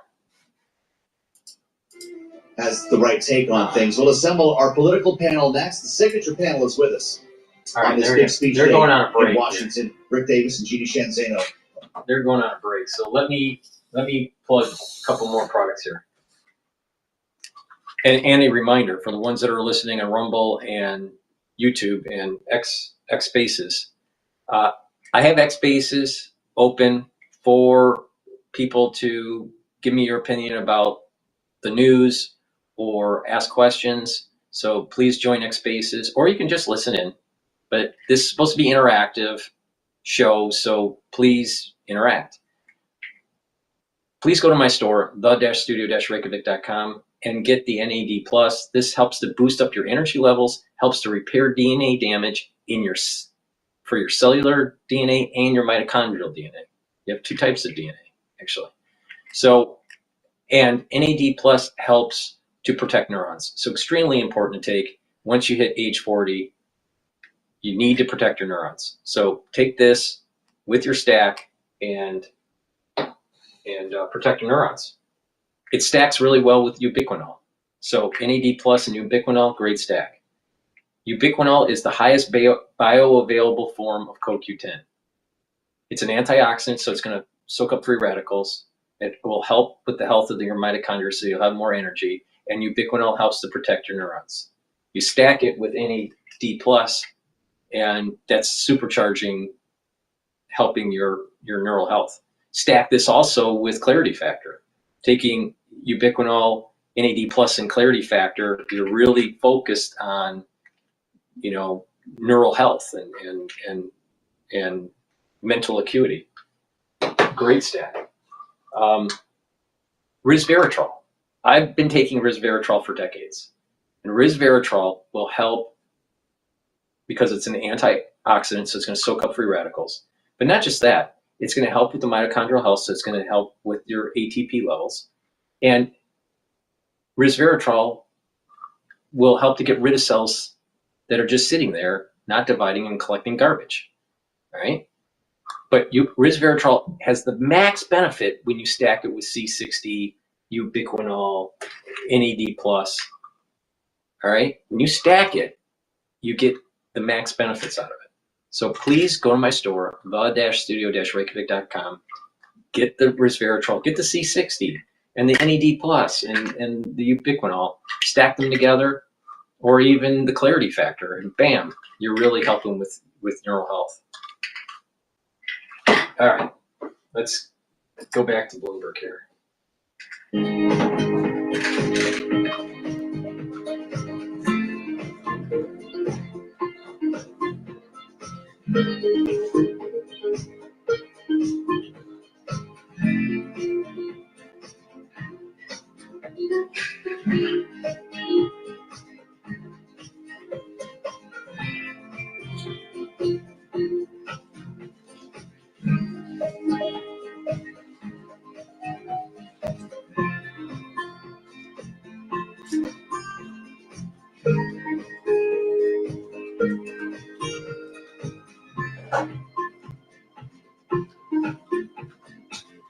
All right, they're still on break here. Let's go to Fox News and talking about ICE raids.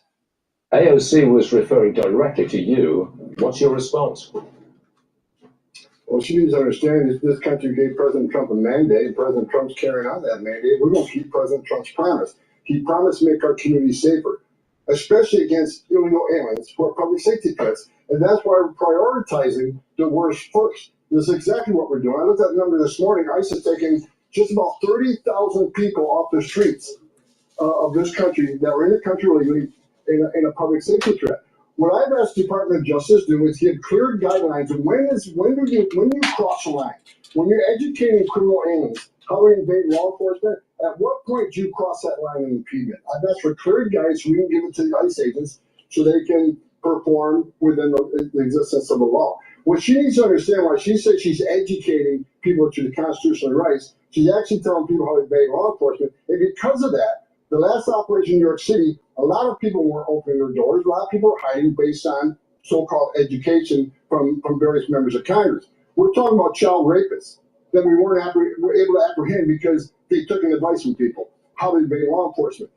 A member of Congress, all these members of Congress that we're talking about, they've said during the Biden administration, the millions of people had a right to claim asylum. They got a right to see a judge. They got a right to due process. But 90% of them will lose your case, get order removed. So there is no due process if the final decision of the court isn't executed, which means the 90% get order removed, they must be removed. And any member of Congress who wants to prevent ICE from doing the job, enforce law that was enacted by Congress, they pass this law, ICE doesn't make it up, let us do our job. They had their due process, they've been order removed, don't stand in our way. We need to execute the final order removal, or there's no due process at all in this country. So we're going to stand by law, we're going to enforce law, we're going to do it without apology. But it is continuing. Activists continue to warn and instruct illegal migrants on expected ICE activity. They're tipping off the illegals. What can you do about the leaks? Because somebody is telling the activists where you are and who you're raiding. When we find out who they are, not only will they be unemployed, they're going to be prosecuted. We're taking this seriously. Look, the danger of ICE agents, the danger they face every day, to arrest the worst of the worst, that's what we're concentrating on. It's already a dangerous job. It's a matter of time before one of these leaks causes an ambush, either by member TDA, MS-13, one of these groups that just don't care. They would take pride in the fact that they killed an ICE agent or another law enforcement officer. We're going to hold these people accountable. We're pulling out all stops. The Inspector General's involved. Secretary Noem, she's got her staff involved. I got people involved. When we find out who they are, and we will prosecute them to the fullest extent of the law. They're putting our agents in great danger. And it's only a matter of time before one of our officers will not go home to their families at night because of these leaks. we're taking immediate action. You are Speaker Mike Johnson's guest tonight for the Trump speech. You're going to be sitting next to the Speaker, I believe, or certainly very close to him. You're going to be a star tonight, Tom Homan. Look, I'm not the star, Brian. The men and women wearing that green uniform, they're the star. They got illegal immigration border crossing down to 97% in 3 weeks. The stars are the men and women of ICE and U.S. Marshals and ATF and DEA and FBI, all these task forces out arresting bad guys.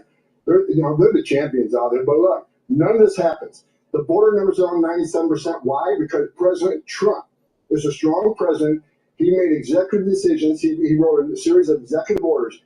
He needs to take full credit for the success on the border and interior enforcement operations because he opened that aperture up. He let Border Patrol do what they need to do and enforce the laws. He let ICE do what they do and enforce the law. God bless President Trump. I've said it 100 times. I'll keep saying it. He proves to me every day why he's the greatest president in my lifetime. He proves it every day. And I'm honored to be in the same building, in the same room with President Trump because he's making America safe again. And you were his first nominee the day he was re-elected. I remember it well. Tom Homan, thanks for being on our program tonight. We'll be looking for you tonight at the speech. Thank you, Tom. Please go to my store, the-studio-reykjavik.com, and get the C60. You can get it in a 2 ounce, a 4 ounce, or an 8 ounce configuration. This is now, a very the Canadian, the Prime Minister is reacting after. This is a very potent antioxidant. It's going to soak up free radicals. By soaking up free radicals, you're reducing the stress in your cells. You're improving your mitochondrial health. You're going to boost up your ATP levels. And by soaking up free radicals, you're reducing the aging of those cells and of those tissues. So you're slowing down the aging process. And that's the reason why it's so important to soak up free radicals. You can get it in MCT coconut oil, avocado oil, or extra virgin olive oil in a 2 ounce, a 4 ounce, or an 8 ounce configuration. Take a teaspoon a day on an empty stomach for best absorption. If you work out, take it before your workout. They'll soak up the free radicals that you are producing during your workout, and you will recover quicker. You will notice that your recovery time after your workout is faster when you take C60. So take a teaspoon a day, every day, and you are going to improve your ATP levels. You're going to have reduce the stress in the cell. You're going to soak up those free radicals. And by doing that, you're going to be improving your different tissues. So please go to my store, the-studio-reykjavik.com, and get the C60. This is one pillar of the core that I've been talking about. The first pillar, taking max 35 or max 14 to help with your immune system. C60 is the second pillar, to soak up free radicals and reduce stress at the cellular and tissue level. Take turmeric, ashwagandha, and lignans for the third pillar, to bring down inflammation and boost up your immune system. And taking Boomer Boost to boost up your metabolism and your energy levels. When you do that, when you do the core protocol, you're really going to improve your health. But you can add stuff to it. And by adding stuff, you're going to further improve. Now, I take a lot of stuff that most people probably couldn't afford. But the thing is it works. All right? And I've tried to teach you how to stack this in a cost-effective manner so you can target different things for your health and wellness. So please go to my store, the-studio-reykjavik.com, get C60, take a teaspoon a day. It's very important to soak up those free radicals, and this is way more potent than taking vitamin C, all right? So this is a key to the protocol. So please go to my store, the-studio-reykjavik.com, and soak up those free radicals. And by soaking up free radicals in your bloodstream, you're also reducing the chances of oxidized LDL. And if you're reducing oxidized LDL, you're reducing the chances of plaque buildup. Now, all right, Bloomberg's back on, so let's switch to Bloomberg here. My team and I stand ready to work under President Trump's strong leadership to get a peace that lasts. The first stages could be the release of prisoners and truce in the sky, ban on missiles, long-range drones, bombs on energy and other civilian infrastructure, and a truce in the sea immediately if Russia will do the same. Is that enough for Donald Trump tonight to say that Zelensky is on an airplane and is coming back to sign this deal? We can never tell it's Donald Trump, but clearly the ball is now in the Trump administration's court. It was in Vladimir Zelensky's court, and we understand that even Lindsey Graham helped put that statement together and gave it the old thumbs up, better days ahead after it went out. But we do have to see how the Trump administration responds to this. The reality is that we had just a few hours after the dust up is probably the best way to say it in the White House on Friday, we had the administration pause aid to Ukraine. I think they would like nothing more than to make that aid pause permanent. So now is he going to join again with Vladimir Zelensky in this mineral deal and release the aid again? I think we really have to wait and see. And of course, this is not just about the United States and Ukraine, it is also about Russia. That remains a huge question mark looming over all of this. Well, I wanted to ask you about that because Bloomberg is reporting that Russia has agreed, Rick Davis, to assist President Trump's administration in communicating with Iran, reaching out to Iran on issues that include the nuclear program and its support for some of the proxies we've seen antagonizing and frequently attacking U.S. interests. Is this good news? Is this the kind of thing that Donald Trump will get Republicans on their feet over tonight? That would be one of the harder things to get Republicans out of their seat after years of berating Joe Biden's deal with the Iranians on nuclear weapons. To not have any details about what a deal would look like or whether there's even one possible, but to welcome Vladimir Putin as our deal partner. Now, the Canadian Prime Minister is reacting tough to jump out of your seat and applaud.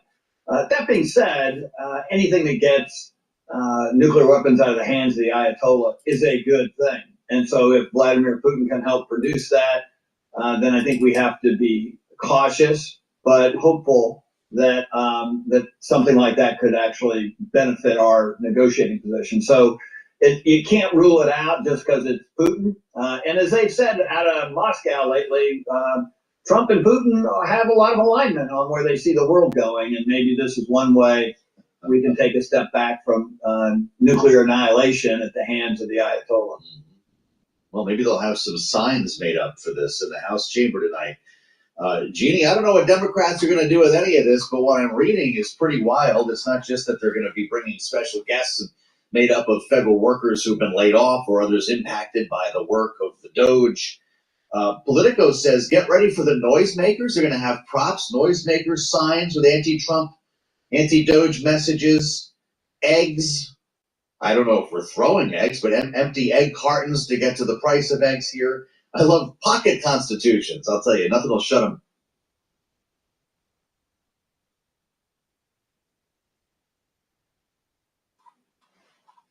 What happened to Bloomberg there?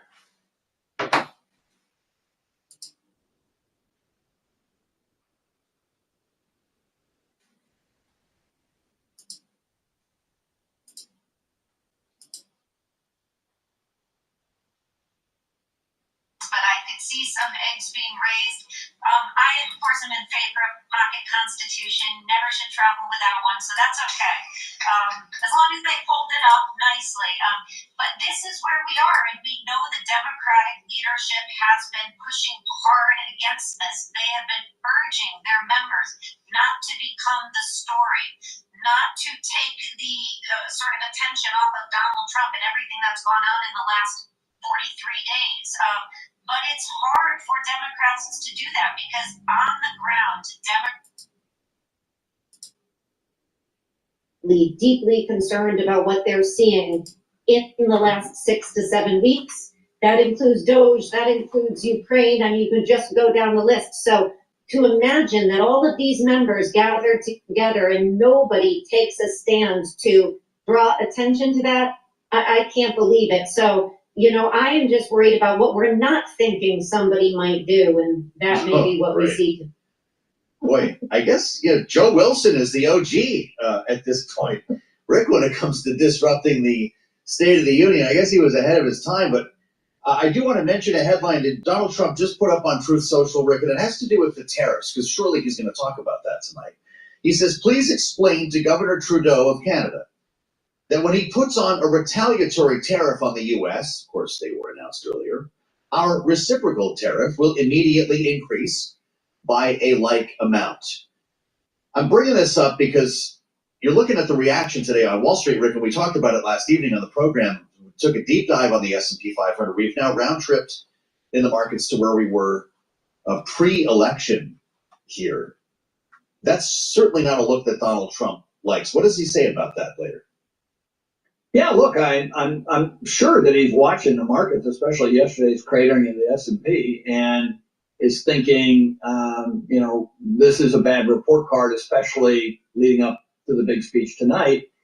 And yet he's not convinced that this has anything to do with his trade policies. When you hear him talk, he thinks trade policies are going to make America rich again, and that should have a beneficial impact on the markets. He hasn't been watching the flight to safety, and maybe those things don't care, and that he doesn't care so much about them. But as far as he's concerned, the way to make America rich again is to put up these tariffs, charge foreign countries. We're not charging Americans, and get them to pay our bills and rebalance the trade deficit.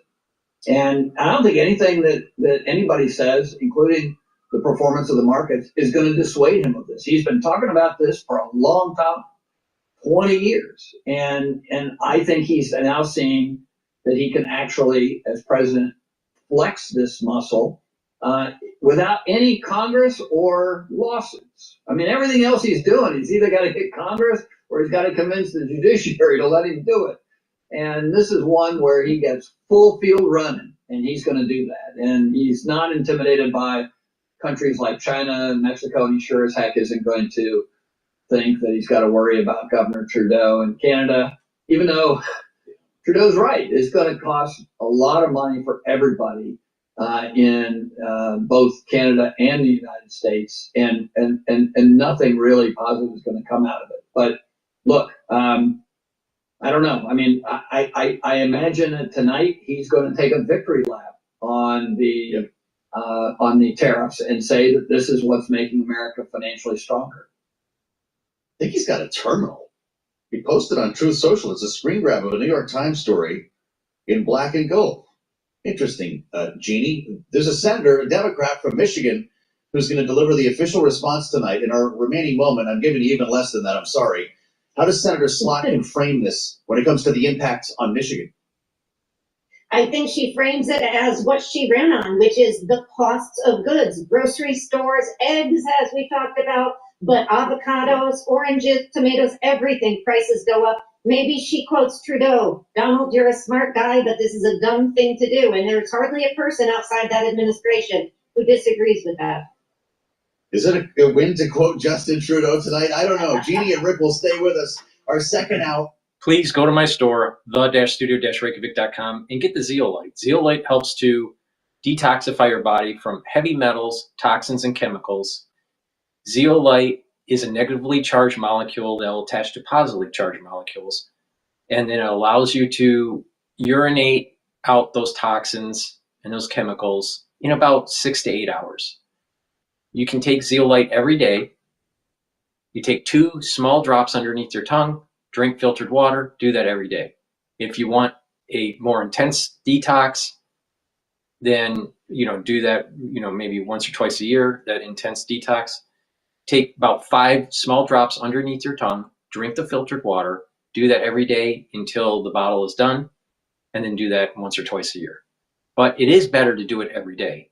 Also, make sure you drink filtered water and stay away from processed foods because that has a lot of chemicals in it. And look in your house, clean the garage and the basement, and even in the closets and the cupboards.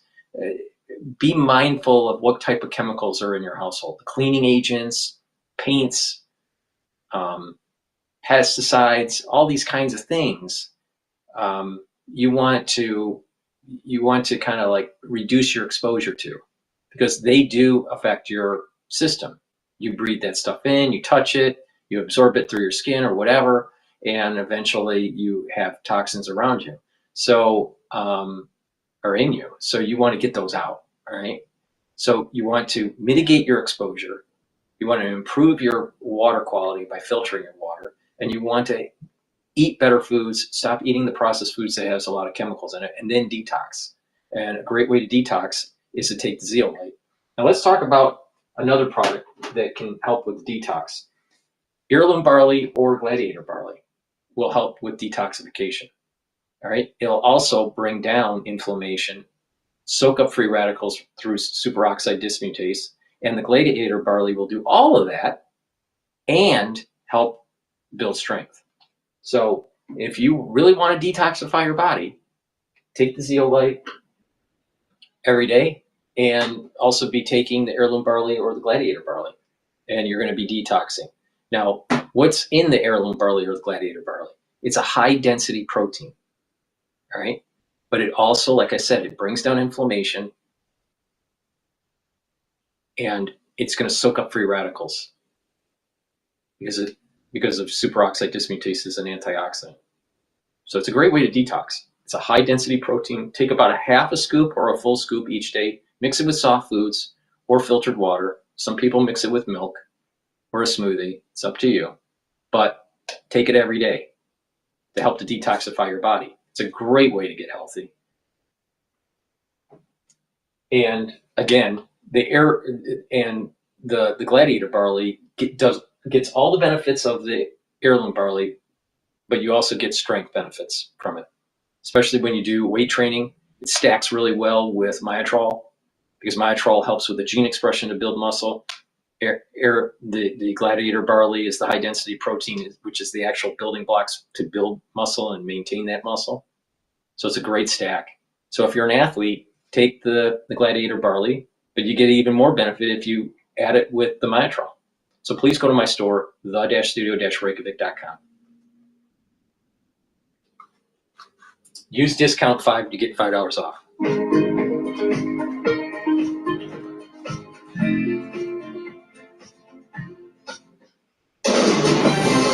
From the world of politics to the world of business, this is Balance of Power.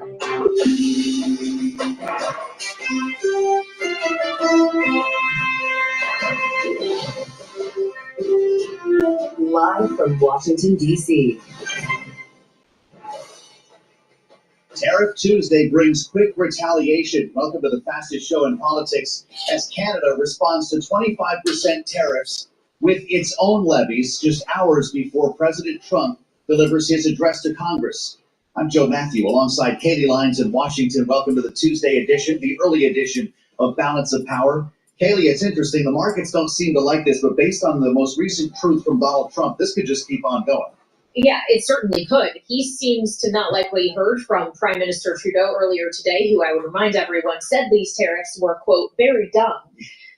And the president now saying on Truth Social that Governor Trudeau, once again referring to maybe the 51st state he would like to see, should be explained to. He says, please explain to Governor Trudeau of Canada that when he puts a retaliatory tariff on the U.S., our reciprocal tariff will immediately increase by a like amount, knowing reciprocal tariffs are slated for April 2nd. And it begs the question, would that be an additional 25% on top of the 25% that is implemented as of today? How does this math? Great questions, and we would love answers. Maybe we'll hear them in the big speech tonight. It's slated to start just after 9 p.m. We'll have special coverage here. It's going to be a long day in Washington with a lot of news, and not just on tariffs. We're looking at Ukraine and so many other topics today. The market's not in a great mood while we're having this conversation. Yeah, so we'll see how the president addresses the moves in the markets and how Americans are feeling about the economy when he addresses a joint session of Congress this evening. And we'll be speaking with one lawmaker who, of course, will be in the room for that. Republican Congressman Mike Alford of Missouri will join us in just a minute. But first, we begin with a check on the markets. Charlie Pellet has a look from New York. Hey, Charlie. Hi, thank you very much, Kaylee Lyons. We are off session lows, but still a down day, a lot of red across the board here with the Dow, the S&P, NASDAQ, all slumping. Stocks getting hammered as concerns about the impact of a trade war on the global economy spur a flight to short-term bonds, gold, and haven currencies. Here's where we stand. S&P right now down 75 at 57.74. That is a drop of 1.3%. We have got the Dow down 658, down 1.5%. The Nasdaq Composite Index down 138, down by about 0.7%. The 10-year at 4.16%, with the 2-year now at 3.89%. Gold up $18 the ounce, up 0.7%, $20.11, and West Texas Intermediate crude down 0.5%, 68.06 on WTI. Bitcoin now unchanged on the day at 85,300. Among the names reporting earnings, Target and Best Buy, they are both warning consumers to expect higher prices as a direct result of the tariffs that President Trump has imposed on Mexico, Canada, and China. Shares of both companies, they are trading lower. Target down 4.2%. Best Buy especially hard hit today, down now by 13.1%. For on-demand news 24 hours a day, subscribe to Bloomberg News now wherever you get your podcasts. And back we go to Washington. Balance of Power continues now. Once again, your hosts Joe Matthew and Kaylee Lyons. All right, Charlie Pellet with a look at the market reaction to Tariff Tuesday. Thank you so much, because indeed that is what today turned out to be. Obviously, Joe, there was much question as to whether or not the President of the United States would carry through on his threat to impose higher tariffs on China, now at 20%, and of course 25% tariffs on Canada and Mexico. But to be fair, when speaking at the White House yesterday, he did say the deadline of midnight is not going to see a deal done before it. This is happening, and indeed it did. 25% on Canada and 25% on Mexico, and that'll start. So they're going to have a tariff. They can't come in and steal our money and steal our jobs and take our factories and take our businesses and expect not to be punished. And they're being punished by tariffs. No room left, he said, for Canada and Mexico. And so, as Kaylee mentioned, they took effect at midnight. Justin Trudeau, of course, Canada's prime minister, found room for retaliation, announcing his government would implement retaliatory tariffs, nearly $100 billion of imported U.S. goods. He didn't seem too happy when he addressed reporters earlier today. Listen. There is absolutely no justification or need whatsoever for these tariffs today. Now, the legal pretext your government is using to bring in these tariffs is that Canada is apparently unwilling to help in the fight against illegal fentanyl. Well, that is totally false. Donald Trump saying, please explain to Governor Trudeau of Canada that when he puts on a retaliatory tariff on the U.S., our reciprocal tariff will immediately increase by a like amount. So this is suddenly getting bigger before our eyes here, and it's where we start our conversation with Sean Donnan, Bloomberg senior writer for economics, has been far ahead in his journalism, looking at the impact of tariffs. And Trudeau doesn't understand the game chicken. If America has less to lose with playing chicken, most likely Canada is going to fold. There's much more devastation in their economy than ours with these tariff wars. And not only that, the people are going to kick him out. I mean, Trudeau's career is over. Are coming into play about growth in the U.S. economy. I mean, we heard it from Target, we heard it from Best Buy, but we've been hearing it from other companies all along that they think they will see slower growth, slower demand as a result of these tariffs, and that is going to hit the overall U.S. economy. And so what? Let it. So what? Let it. In the long run, America will be better off. America among countries that are supposed to be allies that have benefited from each other for decades now.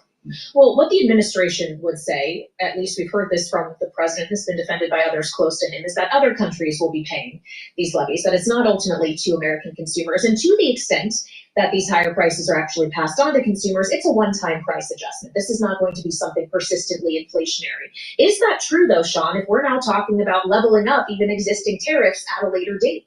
No, so I mean it's very clear when when imported goods land at U.S. ports, the people paying the tariffs, literally writing the checks, are importers. Those are U.S. companies, and they tend, and this is what economic studies have shown over and over again, they tend to pass those costs or a significant portion of those costs on to consumers. So tariffs are a tax on imports, and that is a tax that is paid by U.S. companies and consumers, and we're going to see that hit the economy again. I mean, Howard Lutnick last week was talking about raising up to $700 billion in taxes in tariff revenue just from these reciprocal tariffs that haven't been introduced yet.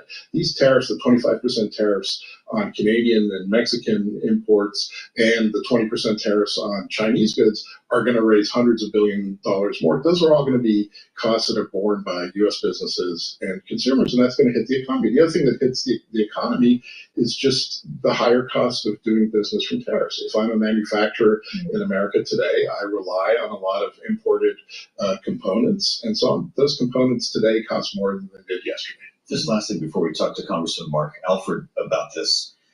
We're talking about Canada because we've heard about their retaliation. Sunday is when we'll hear from Mexico. Claudia Sheinbaum says her retaliation will be spelled out. She said she had a plan B, a C, and a D. What are we in for from Mexico? Look, I mean, one of the things that is really in play and is going to be hit hard here is the auto sector, right?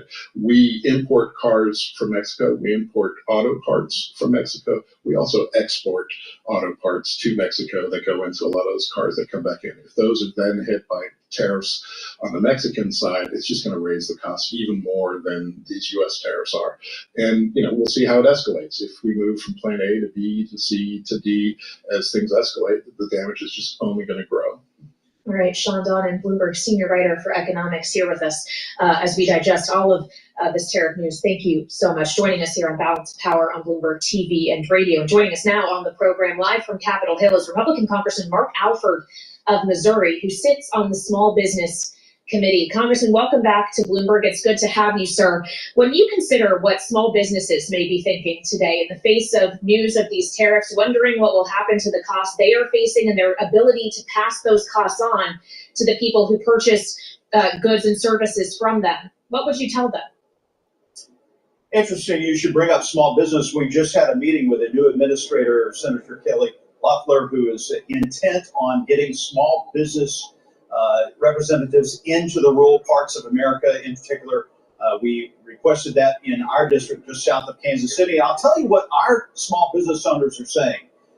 Look, we know that there are going to be some price increases that they're going to have to pass on to consumers, but it is worth it if we can save 100,000 lives a year through the fentanyl poisoning. This past administration, the Biden administration, with the porous borders, we're allowing this fentanyl poison to come up and this toxins to poison and kill our young people. And so, look, we get stuff delivered to our house just about every day, it seems like, from Amazon. And typically cheap goods, immediate gratification from China. I'm willing to pay a little bit more if we can stop the poisoning, particularly of our young people, that's coming through Canada and Mexico. Well, that's really interesting, Congressman. We appreciate that firsthand account. If small business owners are telling you that, then they are prepared for some short-term pain, as Donald Trump had previously warned.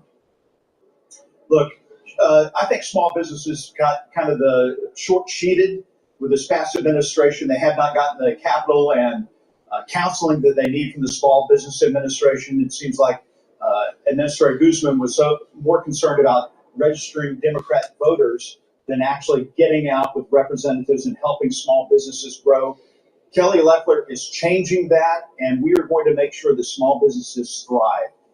Part of that is going to be building small businesses in the rural area. We're intent on doing that. I know that these tariffs might be a temporary setback, but it is a short-term pain for a long-term gain for America. Yep. Reciprocal tariffs are what I think that we need to right the ship in America, to gain respect on the world stage, and Donald Trump is going to do that with my support in the Republican conference. And if you're smart and you're paying attention to what I've been saying, as the market is going down, start buying in. So when we get past this tariff war, that there'll be an ascent. So what's happening is that you got this tariff war throughout this year, and the market will go down. It might come up a little bit and then go back down, and come up a little bit and go back down. But buy in. So once the tax cuts bill is passed at the end of the year, the market's going to rally hard. And so you're going to benefit. So take this as an opportunity to make money. Don't be stupid. If we can get this Tax Cuts and Jobs Act passed through the House Reconciliation and the Senate Reconciliation Bill, that would go a long way to restoring confidence in the bond market, and in turn, I believe the Federal Reserve will bring down the interest rates. And when you make that money, make sure you go to my store, the-studio-reykjavik.com, and donate. And oh, by the way, purchase the products that will actually help with your health so you can keep on trading and making money.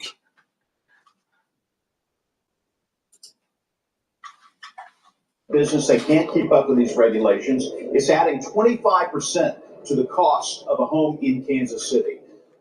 I firmly believe that the economic policies that Donald J. Trump is instilling now is going to turn our economy around in a short order within the next 2 quarters and get our economy juiced again, Exactly. where we're not going to have to worry about these reciprocal tariffs. Exactly. That's the point I'm making. The cost of And the goods thing are- is don't you think that these senators and these representatives know a thing or two about what's going to be happening with the bills being passed and where to put the money in? Which companies would probably benefit the most? And they want the market to go down so they can buy in. You think they want to buy in when the market's at the top? Of course not. Create like an artificial kind of sell-off. You got to start thinking like 3D, 4D chess here. Not the hyperinflation that Joe Biden brought about, but I think a reasonable rate of inflation that we can all live with a higher salary, higher earning power, and higher confidence in the American economy. I do wonder about a potential wage price spiral that could stem from that, Congressman, if people are constantly having to demand more from their employers so that they can afford the cost of goods, and that buying power only continues to drive the cost of goods higher. But when we're considering people who have jobs or maybe negotiating their wages, of course, there are now thousands of federal workers who no longer do, given the efforts of the Department of Government Efficiency. I know you had a town hall last week and you had to answer some questions about those layoffs and the spending cuts. Is this making your job and your communication with your constituents harder, if not the concept of reducing the federal government, but the way in which this has been done? I love talking to our constituents, Democrats, Republicans, independent, politically agnostic. I represent 772,047 individuals. We get the same level of concierge service in our 3 offices in our district. But look, you've got to have a conversation. I want to have a give and take with the constituents. We had a lot of people show up at this. It was really supposed to be a coffee. Usually I have 10 people show up. There was almost 200. I had everyone write down their question on index cards. I read the question, and then when I started answering, they would try to shout me down. That is not an exchange of ideas. That is not answering questions. I want to listen to people, but I also want to have a discussion. And that's not happening now because of organized disruptors who are trying to make what we do ineffective. And that is not right for our constituents who really want to have discussions. Just talk about organized disruptors. On the other side of your aisle tonight, Congressmen, Democrats may be bringing props, signs, even noisemakers, according to some reports. What will be the decor? Please go to my store, the-studio-reykjavik.com, and get the Boomer Boost. This is the 4th pillar of the core that I've been talking about throughout this transmission.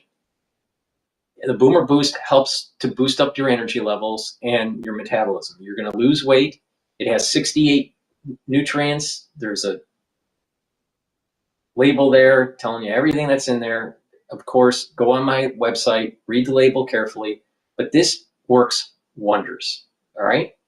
Now, I've been taking this, and what I have noticed within 72 hours, my energy levels were even more my metabolism is sped up, and the mental acuity is higher. Sleep is better. There's a better overall burn of energy throughout the day instead of it spiking. You know, sometimes you'd have an energy spike and then it'll come back down, and then another energy spike, you know, when you eat or whatever. So, but this is a steady burn all throughout the day for your energy, and you'll sleep better. You'll notice that your dreams, you're just in a deeper sleep. This is a great product. All right. So you're going to boost up your energy levels. Your metabolism is going to go up, and it focuses on a few systems. It focuses on brain health.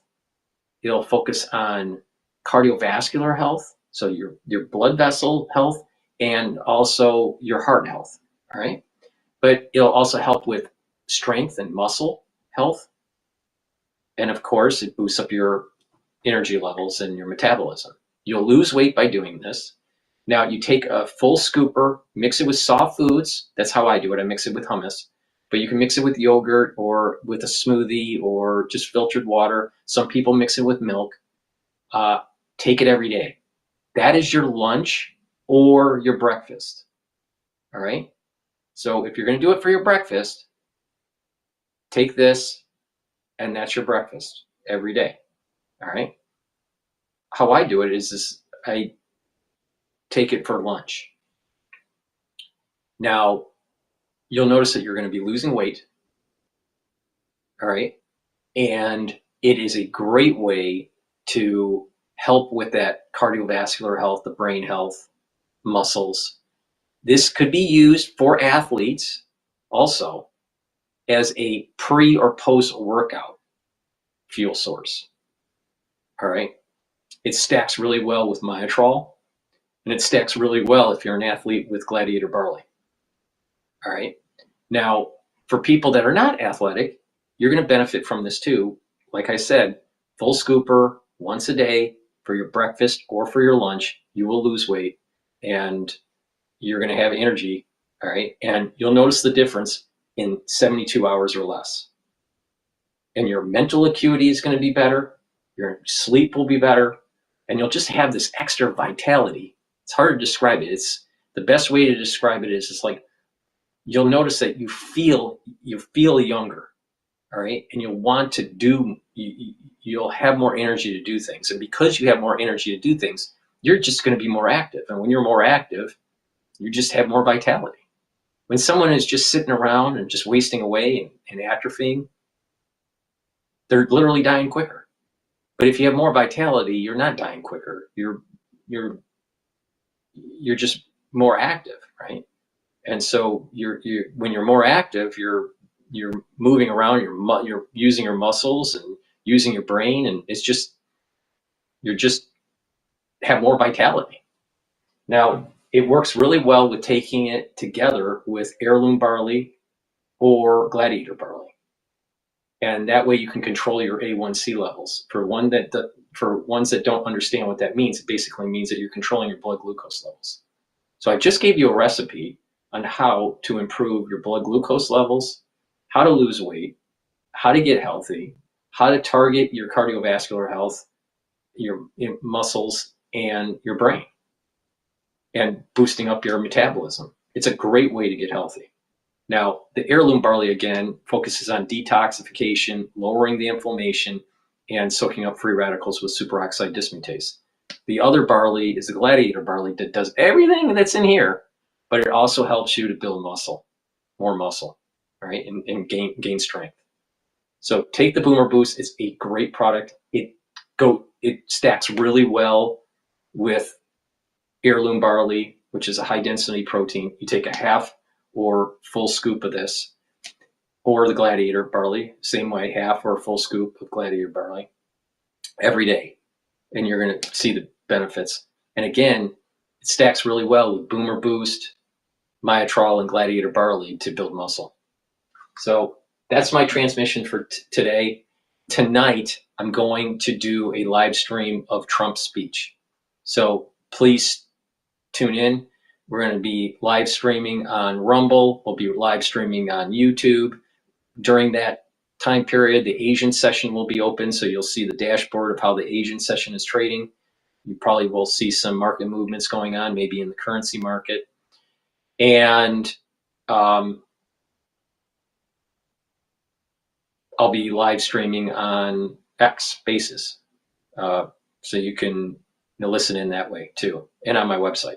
So please go to my store, the-studio-reykjavik.com, and support the effort that I'm doing with this broadcast by purchasing the products and stacking them the way I'm telling you to stack them. By stacking, you will get the benefits, and it's a holistic approach. It's not just about the supplementation. It's about proper diet, exercise, filter your water, got to do stretching exercises, balancing exercises, activate that cerebellum, and mindfulness, learning new things, so you have that positive neuroplasticity. And when you do all this in a holistic fashion with the proper supplementation and the stacking, you're gonna notice that your body is healing, and these different organ systems will perform better. So you're going to be slowing down the aging process and improve your immune system. But it takes diligence. So please go to my store, the-studio-reykjavik.com, get the products and help my work and help your health. It's a win-win situation. Thank you for listening. I greatly appreciate all the ones that tune in regularly to listen and to participate. And see you tonight.